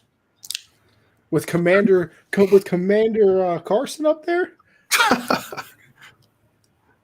Yeah, he's it's possible. They like you said, they won the division the year prior with, Jack, Billy, Bob, at quarterback. It was, Taylor, Alex Smith, Brandon Allen, and Gilbert. And exactly. And they somehow were able to win the division at 6-10. Carson, he has talent. This is why he's still getting chances. He has a cannon of an arm, no doubt about it. We've never questioned that. It's the decision making in key moments. That's the problem. He had a great middle of the season. He had a rough first part of the season in Indianapolis. Yep. Middle was great. I mean, the middle was great also because you got 1A, 1B, whatever. This is not first take. Got Jonathan Taylor. Oh no, he was 1A. I ain't gonna disagree with that. I know, not you, but it's we live in an undisputed world. So, however you want to rank that, you feel me? He was going crazy during that middle right there, and just hold it down. You don't gotta. And we were saying this every week. If he just doesn't play hero ball and just hands it to 28, they'll be good. And then something happened. I mean, that Raider game, I don't know. And then the Jacksonville game to end the season. That you win one of those games, you're in the playoffs easily. Because when they clapped us, even when we were covering that game, right, on Colorcast, shout out Colorcast. Facts. We like he didn't do anything in that game. It was Jonathan Taylor. I was just like, it was the defense, right? But at first, and then Jonathan Taylor capped it off with a Mac decided to go Stevie Wonder, but that's different. Right? It was exactly. But I'm looking at wins. I'm like, and that's the reason why they kind of came back a little bit because he wasn't playing great. I mean, he was mid. He was 5 for 12, 48 yards. So. Yes, and I think people still have that 2017. If 2017 might be the most used. That might be the most used term in Carson Wentz's career, man. As soon as you say Carson Wentz, right after 2017, that's what everybody. He had 33-6. Was going crazy, right? Was going crazy. And then after that, I mean, this was 5 years ago. Wake up, guys. It's 2022, right? So positives. He's 15-9 against the NFC East, which, not bad. Dak was playing there in that time. Remember, he just left the NFC East. It's not like, he's been away for a couple years. So Washington Eagles team was dirt the last 2 years he was there, by the way. Dirt. Yeah, exactly. Yeah, they weren't great. They weren't great at all. I agree with you there. They were not great. He was a part of that, but he was. They were not. The Eagles had people thinking Travis Fulgham was a god. Yeah, man. Wow. What a fall from grace. I kind of thought so too. Old Dominion. Sheesh. But yeah, you're right though. You're right. It's facts. You're absolutely right. We did think so. We thought he was a guy. But now, they got Curtis Samuel, who was hurt all last year, really didn't get to see who he was. I mean, I drafted you, brother. Hopefully you can step up in fantasy this year. Salute. Who'd you draft? I missed Curtis Samuel. Okay. And you got Terry McLaurin, who's, top 10 wide receiver, in my opinion. Was playing really good football and never really had a quarterback. And then Logan Thomas coming off the ACL, pretty solid tight end. Antonio Gibson, really good running back. So the talent around him is there. It's really the same thing we've been saying for a minute. Just don't play hero ball. Do what you need to do. And just let that Chase Young coming back off the ACL, that was a big loss for them. Yeah. And Ron Rivera knows defense. So and I think a lot of it last year had to do also, they were saying it was off the field with the Colts. Like, he wasn't really a leader. A lot of people weren't a fan. Yeah, that is the thing. That's the one thing you've heard both places he's been, that Wentz is not a big locker room guy. Yeah, so, I mean, if your quarterback is not a big locker room guy, I mean, that speaks volumes, and obviously it did because it led to him only being in Indianapolis for one season. And I mean, and then also in the same breath, you have Darius Leonard coming out the day that he got released being like, damn, another quarterback, like, good luck to you, Wentz, like, miss you. So, like, I don't know. Yeah, apparently, because I remember an Eagle said that like he's not the guy you think because like in front of the locker, like in front of the media, he's like, Mr. Church Boy and shout out Vine, go read your Bible. And then like behind like closed doors, he's all like he's kind of like a me guy, which is a little bit surprising to me. But I don't know. I don't know. Here's my thing, right? And what I really want to focus on, because listen, I think Washington probably improved themselves by a couple games here. I do, whether you believe it or not, whatever. We're going to find out. I have no idea what the Colts are doing. What, bro? Because here's CJ. I got a question for you. Now, I'm a big Wentz guy, kind of more of a meme than me really being a fan of him. But a lot of people that are reporting about it is that Gardner Minshew is the guy that they're looking at to replace him. You're going to tell me? You're going to tell me that the Colts are better with Gardner Minshew or Mariota, honestly, because I don't like Mariota either, than with Wentz? I mean, they didn't make the playoffs last year. Yeah, so but still, you could get worse though. You're banking. I mean, I mean, honestly, again, I think we still have that perception of Carson. 27 last year though. 27-7 is solid. It's good. It's good. But again, I mean, how many yards did Jonathan Taylor run for? What, like almost 2,000? Of course. Right. Yeah, exactly. So I mean, that's a big factor. And he, like I said, he's talented, but it's just something happens with him in games and big moments. It's like Harden a little bit. Like it's just maybe not to the same. It's a different level, but just in terms of situations, it's just different. I mean, couldn't stay healthy in the playoffs, got hurt. His career is so weird. It's so weird. It's one of the weirdest careers. But I tell you right here now, though, this is his last chance of being a starting quarterback. If he doesn't get it together this time with the Commanders, Lieutenant Wentz. That's it. He'll just be a backup for the rest of his career if he doesn't get it right this time. What a fall from grace. Yeah, exactly. Yeah, what a fall from grace, man. What a fall from grace. Wins 30 for 30 is going to be wild. I mean, I'd watch it. I mean, let's see how this ends right here. This ends well. It's a crazy ride.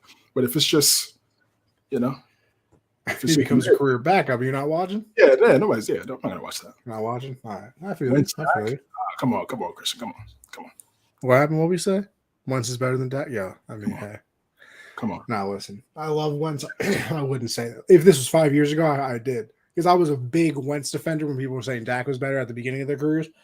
Probably all the way up until the second to last year with the Eagles, I was still a Wentz over Dak guy. But I've moved on. I've grown. Dak is still mid. Don't get me wrong, but right, yeah, that's for sure. Wentz is just a little bit below mid, average, I would say. Mid on mid. I mean, yeah. It's even levels to mid. No, there is. You can be above. You can be the upper tier mid. You can be mid. There's the lower mids. I mean, listen, there's levels to this. There's levels to this. But back to the Colts, just real fast. What they're going to do at quarterback? That's a good question. It's a great question, man. And I like I said, similarly with the Steelers and with the Seahawks, got to go in the draft. I know the quarterback class isn't as really talked about like it was last season. But the media, they're trying to hype some of these guys up. Kenny Pickett, Malik Willis, had a nice combine. He had a really good Senior Bowl. So he's getting those people. Right, exactly. Had the viral video that's definitely helps his stock for sure. And seeing guys like Corral, Sam Howell, who's a guy out of North Carolina that got a lot of talk about last year, probably going into the season, but didn't play well. So all his hype kind of diminished. So we'll see if one of those guys are Garoppolo's still out there. They just got some picks back for trading Wentz. So, maybe they send something over to San Fran and try to, work with Garoppolo. Garoppolo's, well equipped and knows how to play, know how to be a game. He knows how to hand the ball off. I'll tell you that. Yeah, exactly. That's exactly what I was about to say. He knows how to be a game manager with a great run game. So, I don't know what the price tag is for the guy, but that's probably their best option right now. If it's anything above a 4th and a 5th round pick, I'm good. Pickett got small hands though. Yeah, but I did see so does 8.5. What was it, like 8.5? They were yeah. About? Yeah, no, yeah, they're saying he got the Burger King hands. Remember that commercial back in the day with that's what they're saying. But I mean, Burrow has small hands as well, and so I mean, it's worked out for him. So, CJ, are you a combine guy? Because I'm anti-combine. I used to be like growing up, like when I was younger. I used to be a big combine guy. I used to watch every single day. As I got older, I was just I'll turn it on. I'll check it out. But then it doesn't mean too much. It means a lot for certain guys from small schools that don't really get don't get nationally televised. So you get to see them, and they get to play well. Guys like Cooper Kupp out of Eastern Washington. You know what I'm saying? He was at the combine. You heard Steve Smith saying, "Yo, this is the best guy coming out this year." And we see how his career is turning out. Well, that's some foresight right there. Yeah. So we see certain guys from these smaller schools that we never saw before, and they're like, "Yo, who's that?" And they make their splash in the combine, and then that helps going into their pro day and everything. But ultimately, it doesn't. It's a nice interview. It's like your first interview for a job. You got a second interview, and then you can decide if you get drafted. That's you get hired. That's the draft. True. I'm like you. I used to watch it a lot, and then. But see, I always watched it mainly to learn names because I hate college sports. So I would watch it to learn who people were. I never really put stock into it because I just, why does this look like this? That link that you sent me, I just pulled it up and it looks disgusting on this screen right now. Might have to hold on. Let's see if I can redo this here because I am not putting that up on the screen. Because I only want the best for our people. You know what I mean? If anything, just NFL free agency. It should be like the first link. You go on Google. That's where I got it. All right, let's see. Just keeps us up to date with the recent. Now, did you do that one because it shows you a team, like it breaks it down by team, or did you just want a free agency tracker in general? No, it goes through each division. And each team and who they picked up. So I mean, we don't got to go through every guy. We go through the big names. Let's see here. Remember what was the CBS? No, it was NFL.com. Yeah. Oh boy, I got all the pressure on me now. I got people watching. Oh, there we go. I found it. Don't worry, guys. I found it. I said I'm just joking about the narrative because it's ridiculous. Oh yeah, facts, bro. Facts. Yeah, small hands. Like I'm good, bro. Like that's what we're talking about, really. All right, let's see. We'll start it off here. Let me get rid of this ad, even though I can't get rid of it apparently. All right, we seeing that well? Bam. Yeah, I see it there. Starting off with the Bills. Honestly, the one here that sticks out to me, this little J.D. McKissick right here, man. You're automatically the best running back on the team. And we saw it. And we saw what he did in Washington last year. He was pretty solid. So I like that for the Bills. I like that a lot for the Bills. And then obviously Isaiah McKenzie, he's the one that went crazy against the Chiefs. So I think those are the two big ones for me. Yeah, for sure. There's a reports that potentially Cole Beasley might get cut or traded. So, getting McKenzie back is good. McKissick, like you said, is pretty solid. He's kind of like a change of pace guy, like a Darren Sproles type of running back build. So yeah, I think it's good for them. They need that. All right, let's see. We'll go down from there to the Dolphins. They've made quite a few moves here, huh? Teddy Bridgewater, I like that. A little bit getting some veteran presence for Tua back there. Chase Edmonds, obviously. I wonder what that means for what's his name? Myles Gaskin. Oh, Gaskin, okay. I wonder what that means for Gaskin. Emmanuel Ogbah re-signed. Landon Roberts, former Pat, I believe, right? Yep. Another wide receiver they get in Preston Williams. Cedric Wilson, some more wide receiver help. Get somebody along there with Waddle. So Some nice moves out of them. Yeah, same. Teddy Bridgewater from Miami, big Miami guy. He's from there, giving back to the community, things like that. That's a big pickup.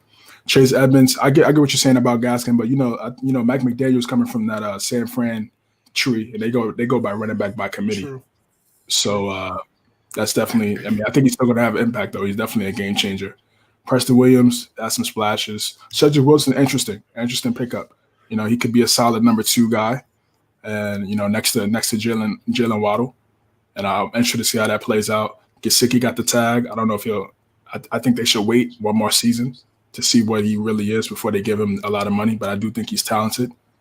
And then all these other moves look pretty relatively solid. Emmanuel Agba, big deal. They need that edge rusher. So yeah, that's good. We go to our boys, the Pats. Useless. Yeah, not much. Like you said, James White is, that's big. Exactly. I mean, you definitely needed him. We could have used him last year. Brandon Bolden played well in his role, but it's not to the level as James White. Brian Hoyer. I mean, not surprised there. You lose Ted Karras to Cincinnati, and then so you pick up and you lose Shaq Mason. I was going to say they trade Shaq Mason for a 5th round pick. Great job, Bill.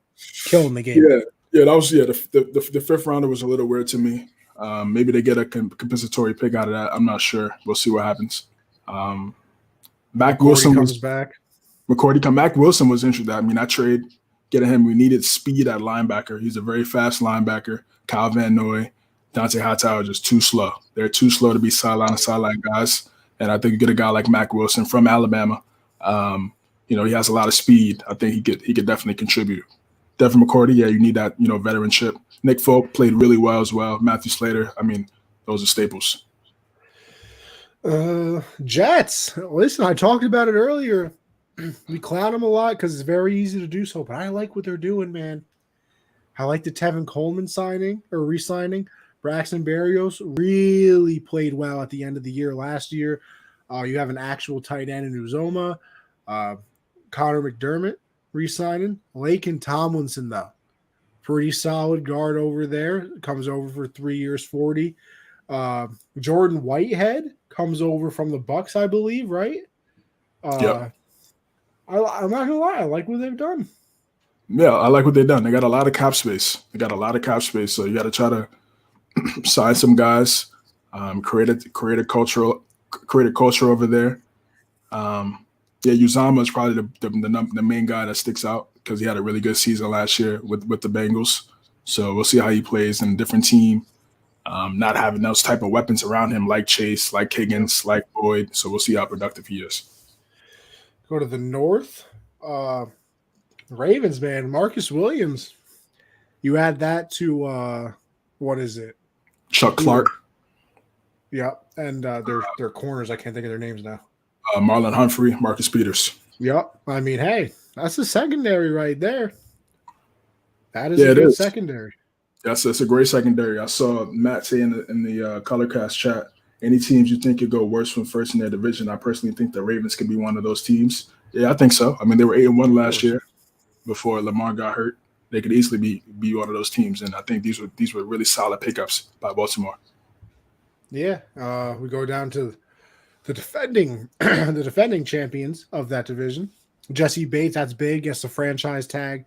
And then, I mean, hey, listen, these two right here, Alex Kappa, Ted Karras, you needed to protect Joe Burrow. You needed to. Then they're trying to do that. They get a guard, they get a line, they get a, kind of, I think Karras is playing everywhere, right? Yeah.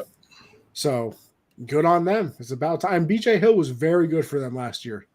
He was. Very good for them. So I like what the Bengals have done too. You're protecting Burrow. You're keeping some of the people that were good for you. Completely agree. Yeah, Karras is Swiss Army knife up there in that offensive line. Did a great job in New England for the time he was here, and they needed guard help desperately, and they capitalized on that. These were good pickups by the Bengals. Go down to the Browns. This is one we didn't even get to talk about because there's so much stuff going on. Amari Cooper gets traded to the Bengals. Jesus, The Browns, this one shocked me too. The fact that it was only a fifth round pick and a swap of 6-rounders. Like, really, bro? Really? But he's over there. Njoku receives a franchise tag. We mentioned it before, but Winovich got traded over there from the Pats, and they signed Taven Bryan. So, listen, you lose OBJ last year during the trade. Jarvis Landry is moving on as well. Yep. So you get Amari Cooper to replace it, and that ain't a bad job. Yeah, it's interesting, man. I mean, now seeing what happened with Baker just posted, I mean, I don't know how that's going to play out. That's going to be interesting to see what happens. But, he's still a very productive wide receiver. To me, he's maybe a 2. Even though he puts up 1 numbers, but I would say he's a 2. He's really good, great, excellent route runner, and it's a solid pickup if they keep Baker. He's gonna get a lot of one-on-one looks because of that run game, like you talked about earlier with the Browns. So I think it's a good move. We go to the Steelers. A big one here, obviously, and the only one that I really care about, Mitch Trubisky. They're gonna be their quarterback for the season. 2 years, 14.25. I mean, it's nothing crazy. 27 though with incentives. Imagine they actually hit them. Listen, I'm not a Trubisky guy, but they need a quarterback. You're not going to run out there with Mason Rudolph and just tell your fans to go, piss off. So, but they had to do something, and I guess this is what they thought was good enough. I don't know. Yeah, in a way, I respect them not overpaying and giving an extension to a guy like Garoppolo because we kind of know what he is. Trying to see what Trubisky is. I mean, yeah, they went to the playoffs when he was in Chicago. Yes, they had a phenomenal defense. People saying it's Matt Nagy. To me, I'm not completely sold on him. I don't think he's that good. I think he's kind of just like really a backup type guy. Maybe a starter on, obviously on the Steelers, which it looks like. And I'm definitely going to teach my future son, how to play quarterback because absolutely, it's so easy to make an easy either dollar. That or if they're a lefty, teach them how to pitch. Yeah, like even if you could be dirt and just be a mercenary and just get the bag. So lefty pitchers are in the MLB for 40 years. Max. So that was definitely a surprise one. Texans got a lot of stuff here. Chris Conley, Farrell Brown. A lot of Desmond King. Ooh. Some names I can't pronounce. But I think, listen, let's be real here. The Texans' big thing is when they trade Watson. That's when they're, a season kind of officially starts. They're signing some people in free agency. No huge names that I see here, unless I'm wrong. Not a lot of nothing. I should say. Yeah, no one to really talk about. Let's see. Colts, they haven't done anything either, which is very surprising because I thought they also had like $68 million in cap. So I can't believe that they're not doing anything. But I mean, they re-signed Mo Alley Cox. She's like, what? Jack Doyle retire? I believe. Yes. Yep. But I mean, Matt Pryor they re-signed. But I mean, not really doing anything, which is very surprising to me. And obviously, they got rid of Wentz, so we'll see what happens at their quarterback position. The people that have been big spenders, the Jags. Listen, they're trying to get some people around.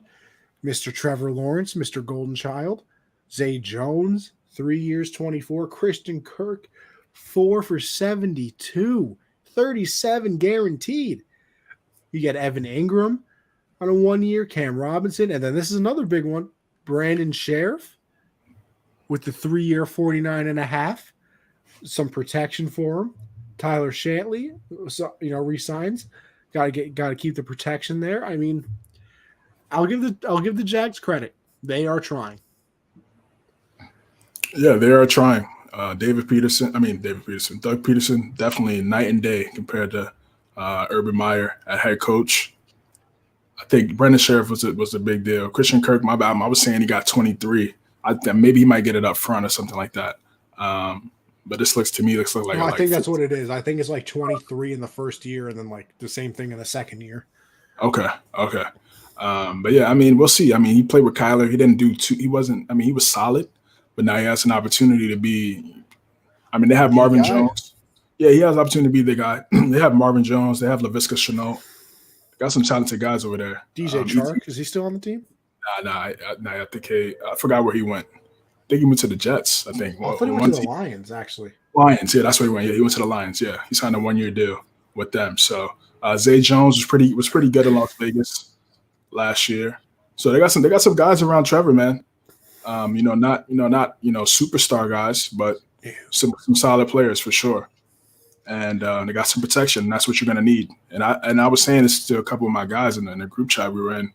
I'm like, yo, I mean, he should be able in these next two in his rookie contract. It's time for him. That division is very winnable. Yeah. Very winnable. I mean, we just talked about the Colts not having a quarterback. Texans don't have a quarterback, and the Titans have a mid quarterback. So if he's really that guy, he should be running this division for the next 5 to 7 years easy. I can't disagree with you there. Let's see. Oh wow, we got hella comments in the caller cast. My bad, boys. I got the screen up. Let's see what some saying. Jets nice so far. Lake and big pickup. Got to include Evan, no hands Ingram. Titans have King Henry. True. All right, we move on to the Titans. They haven't really done anything. I mean, Jeff Swain. I don't even know who that is. Ben Jones, they re-signed. Harold Landry, whatever, move on. AFC West, obviously, we talked about this. Russell Wilson, we went in depth on that. Randy Gregory got the old okey doke on the Cowboys. Was going to go there first and then went to the Broncos. DJ Jones, though, I think he had the second most tackles for loss as a defensive tackle last year, behind Aaron Donald, of course. So people might not know who he is. That's a big name to get right there, though. So that defense gets even better. Yeah, they had a good offseason, bro, for sure. I mean, Randy Gregory was obviously the surprise. I thought he was going to stay in Dallas. He pulled the Josh McDaniels and was like, nah, I'm good. And I think that kind of speaks to, I mean, because it's the same money. So maybe he's like, yo, Dak or Russell. I mean, I'm going to take Russell. And he's going to get – I'm interested to see how he play. I mean, Dallas really gave him a long leash, man. He had a lot of issues, a lot of problems early in his career. Yeah. Now he got the bag, so hopefully he can keep his head on right. Root for him, man. DJ Jones, like you said as well, one of the most underrated interior defensive linemen in the NFL. They lose Shelby Harris in that trade, and they get a guy even better. Big pickup. We go down to the Chiefs. Orlando Brown gets franchise tag Frank Clark back on a 2-year, $29 million. Justin Reed is obviously going to replace the Honey Badger with 3 years, $31.5. Nothing crazy out of them. Obviously, Reed is the biggest one there, replacing Honey Badger, but nothing crazy, right, CJ? Nah. All right, we go to the Raiders. They re-signed their boy, Max Crosby. 4 years, $98.98. I mean, hey, I'm talking about having a good day. $53 million guaranteed, too. You're having a good day at the office. Chargers. Obviously, the big one there is Khalil Mack and J.C. Jackson. They also re-signed Mike Williams. We went in depth. Listen, that's why we're kind of skipping over these a little bit. We went in depth on the Chargers and the Broncos earlier on in the show. So make sure you go check that out on the podcast if you missed anything. Cowboys, Michael Gallup gets the 5-year, $57.5. Obviously trying to kind of replace CD, honestly, because CD is probably going to try and replace Amari Cooper. So as a second, option there, okay. Dalton Schultz gets that franchise tag. DeMarcus Lawrence, 3 years, $40 million. Malik Hooker re-signs. And then they got a long snapper, baby. Gotta love special teams. So yeah, Gallup coming off that ACL. It's gonna be tough. I'm interested to see what else they do at wide receiver right now, because right now it looks thin. It looks very thin.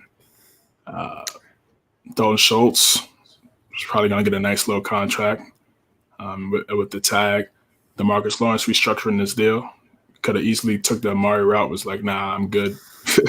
And they could have traded him. And I think they freed up some cap space with the Randy Gregory thing. So we'll see if they're able to pick up, one or two more guys to replace him.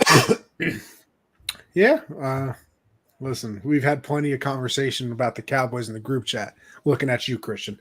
The Giants, a little Tyrod Taylor action to, maybe tutor Danny Dimes a little bit. And if Danny Dimes is terrible, replace him.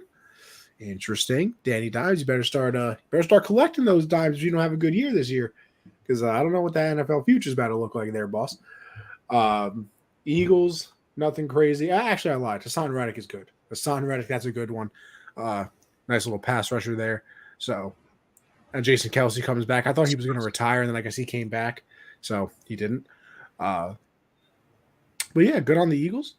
Finally figured out what a linebacker looks like. That's usually good.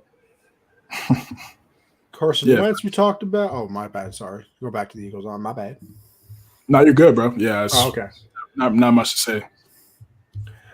Commanders we talked about. Bears haven't done a thing. Lions, DJ Chark, Khalif Raymond, Josh Reynolds, they both re-signed. Not a lot of big names here besides Chark. I mean, they got Tim Boyle re-signing a 1-year, $2 million deal. Imagine being a backup and you just make $1.75 million. God, what a life, bro. What a life. I would punch somebody in the throat right now to be a backup quarterback in the NFL. I really would be. Rodgers comes back. We know that. Devontae's not playing on the franchise tag. They cut Zadarius Smith. They signed Preston Smith, though, to a 4-year extension. Devondre Campbell, 5-year deal. Alan Lazard receiving a second-round restricted free agent tender. So we'll see what happens with him as well. Nothing crazy here. Vikings, they haven't done really anything. They had Jordan Hicks, 2 years, 10, Harrison Phillips, and then Kirk with that 1-year, $35 million fully guaranteed extension. That's the thing that's weird, though. It saves his – I don't get how extensions help cap this year. Because I guess you can defer the money to the next years, I guess. But it saves them $14 million cap space this year, so good on them. This one's business right there. Falcons, not much. Panthers, nothing crazy. Deontay Foreman is who they signed. That's who I was talking about earlier. Underrated pickup right there, man. Yeah, I was going to say, CJ, if there's anything you want to say, you make sure you can stop me at any time, of course.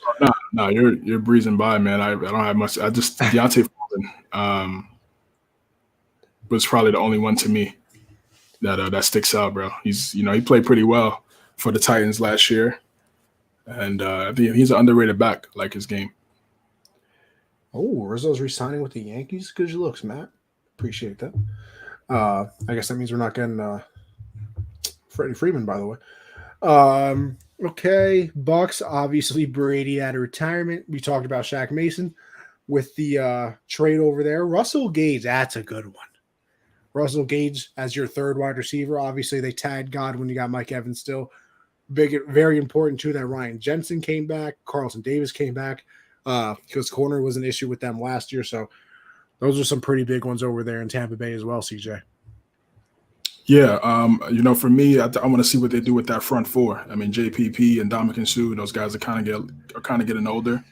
They still got Vita Vea, they still got Shaq Barrett locked up for multi-year deals. But for what they do outside of that in terms of getting some more quality guys on that D line is going to be very vital for them going forward. So it's interesting to see what they do there. And then obviously Shaq Mason was big because they lost Ali Marpet due to retirement. So you bring an athletic guy, somebody that Brady's familiar with, and from their time in New England. And Russell Gage is a nice, number 3 option that's, not going to cause you a headache and run off the field with no pads. Shirtless.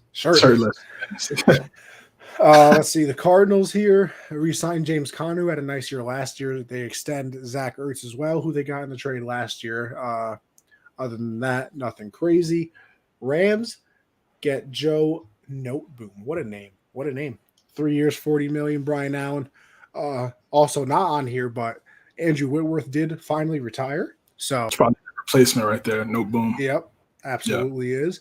But yeah, just wanted to point that out for everybody. He's not on here, but he did retire. Apparently, here's the other thing too. Like I'm pretty sure his retirement announcement just came out. But I also saw a video of him telling his kids and family at the Super Bowl that was his last game. So like, was the media like just nice for once and like didn't put it out there and just let him do it on his own? I don't know. Interesting development. Let's see. Jermichael Hasty, Chavarius Ward, to the 49ers. Obviously, the Seahawks, they get Drew Lock with the trade. Will Dissly, re-signing over there. And they also get Noah Fant in that trade, Shelby Harris, Al Wood, Sidney Jones, Quandre Diggs, to play alongside Blitz boy Jamal Adams, as Matt likes to call him. And then, that's your free agency so far, people. That is your free agency. God, that was a lot. But you know what? We do it for the people. Do it for the people, CJ. Yes, sir, man. This free agency, it was good. It was good. I mean, obviously it was really top heavy with a lot of the guys that got picked up, but there might be some underrated moves down the road. We'll see it during the season. Maybe before training camp, some things may shake up. Obviously, Watson's still lurking on his decision, so that's really going to decide what happens. So it was a solid offseason free agency for the NFL. Well, CJ, if anything, I think that this was a solid return episode for me and you, my guy. Although we took a nice little break there while the NFL was kind of in a dull period, came back with all the moves going down, free agency. We got the draft coming up. And then before you know it, we'll be in the training camps and everything, and the season will be underway again. So, wonderful episode, CJ. I think we end it there, of course, a little over the 2-hour mark as we like to chat. But why don't you tell everybody, maybe some new people out there, where they can find you? Again, guys, you can find me here, 9 p.m. Eastern every Tuesday on the Rap Sports Network. Appreciate you guys giving Connie and I a platform. Just talk some sports, chop it up every week. Well, Connie, every day, it seems like. This guy's everywhere. Guard Up Podcast, Guard Up Pod on IG. Follow me on Twitter at cjames9_, Colorcast cjamesUSN. Also on Twitch, CJ versus the World, and Twitter for the gaming channel. Yes, sir. As for me, listen, everybody, you know what it is by now, right? Anthony Conover _ over there on Twitter. Mondays I do Generation Sports with me and my boy Josh, talk a little bit about everything. You can follow that show right there below, Gen Z Sports over there on Twitter, also on IG. I got to get back on IG. I'd be lacking. Just so much effort. Tuesday, CJ just said it, but me and him are back, doing this at 9 Eastern every week on Tuesday, everything in the NFL world. Don't worry, we got you. Then Thursdays, I do Backstop Banter with me and Michael, talking everything in baseball. It's kind of like this show, but a baseball version of it, okay? So with the lockout finally ended and free agency underway, we finally have some things to talk about besides us doing top 10 lists. So a lot more fun now, but hope you guys check that out. All the things I just talked about are available everywhere as a podcast version as well. So if you ever miss anything, just make sure you go back and look at it. Apple, Spotify, iHeartRadio, Google Podcasts, whatever you like to listen on, you can hear these beautiful voices as well. But with that being said, like I said, it was a beautiful return episode. And we'll see you next week, people. All right?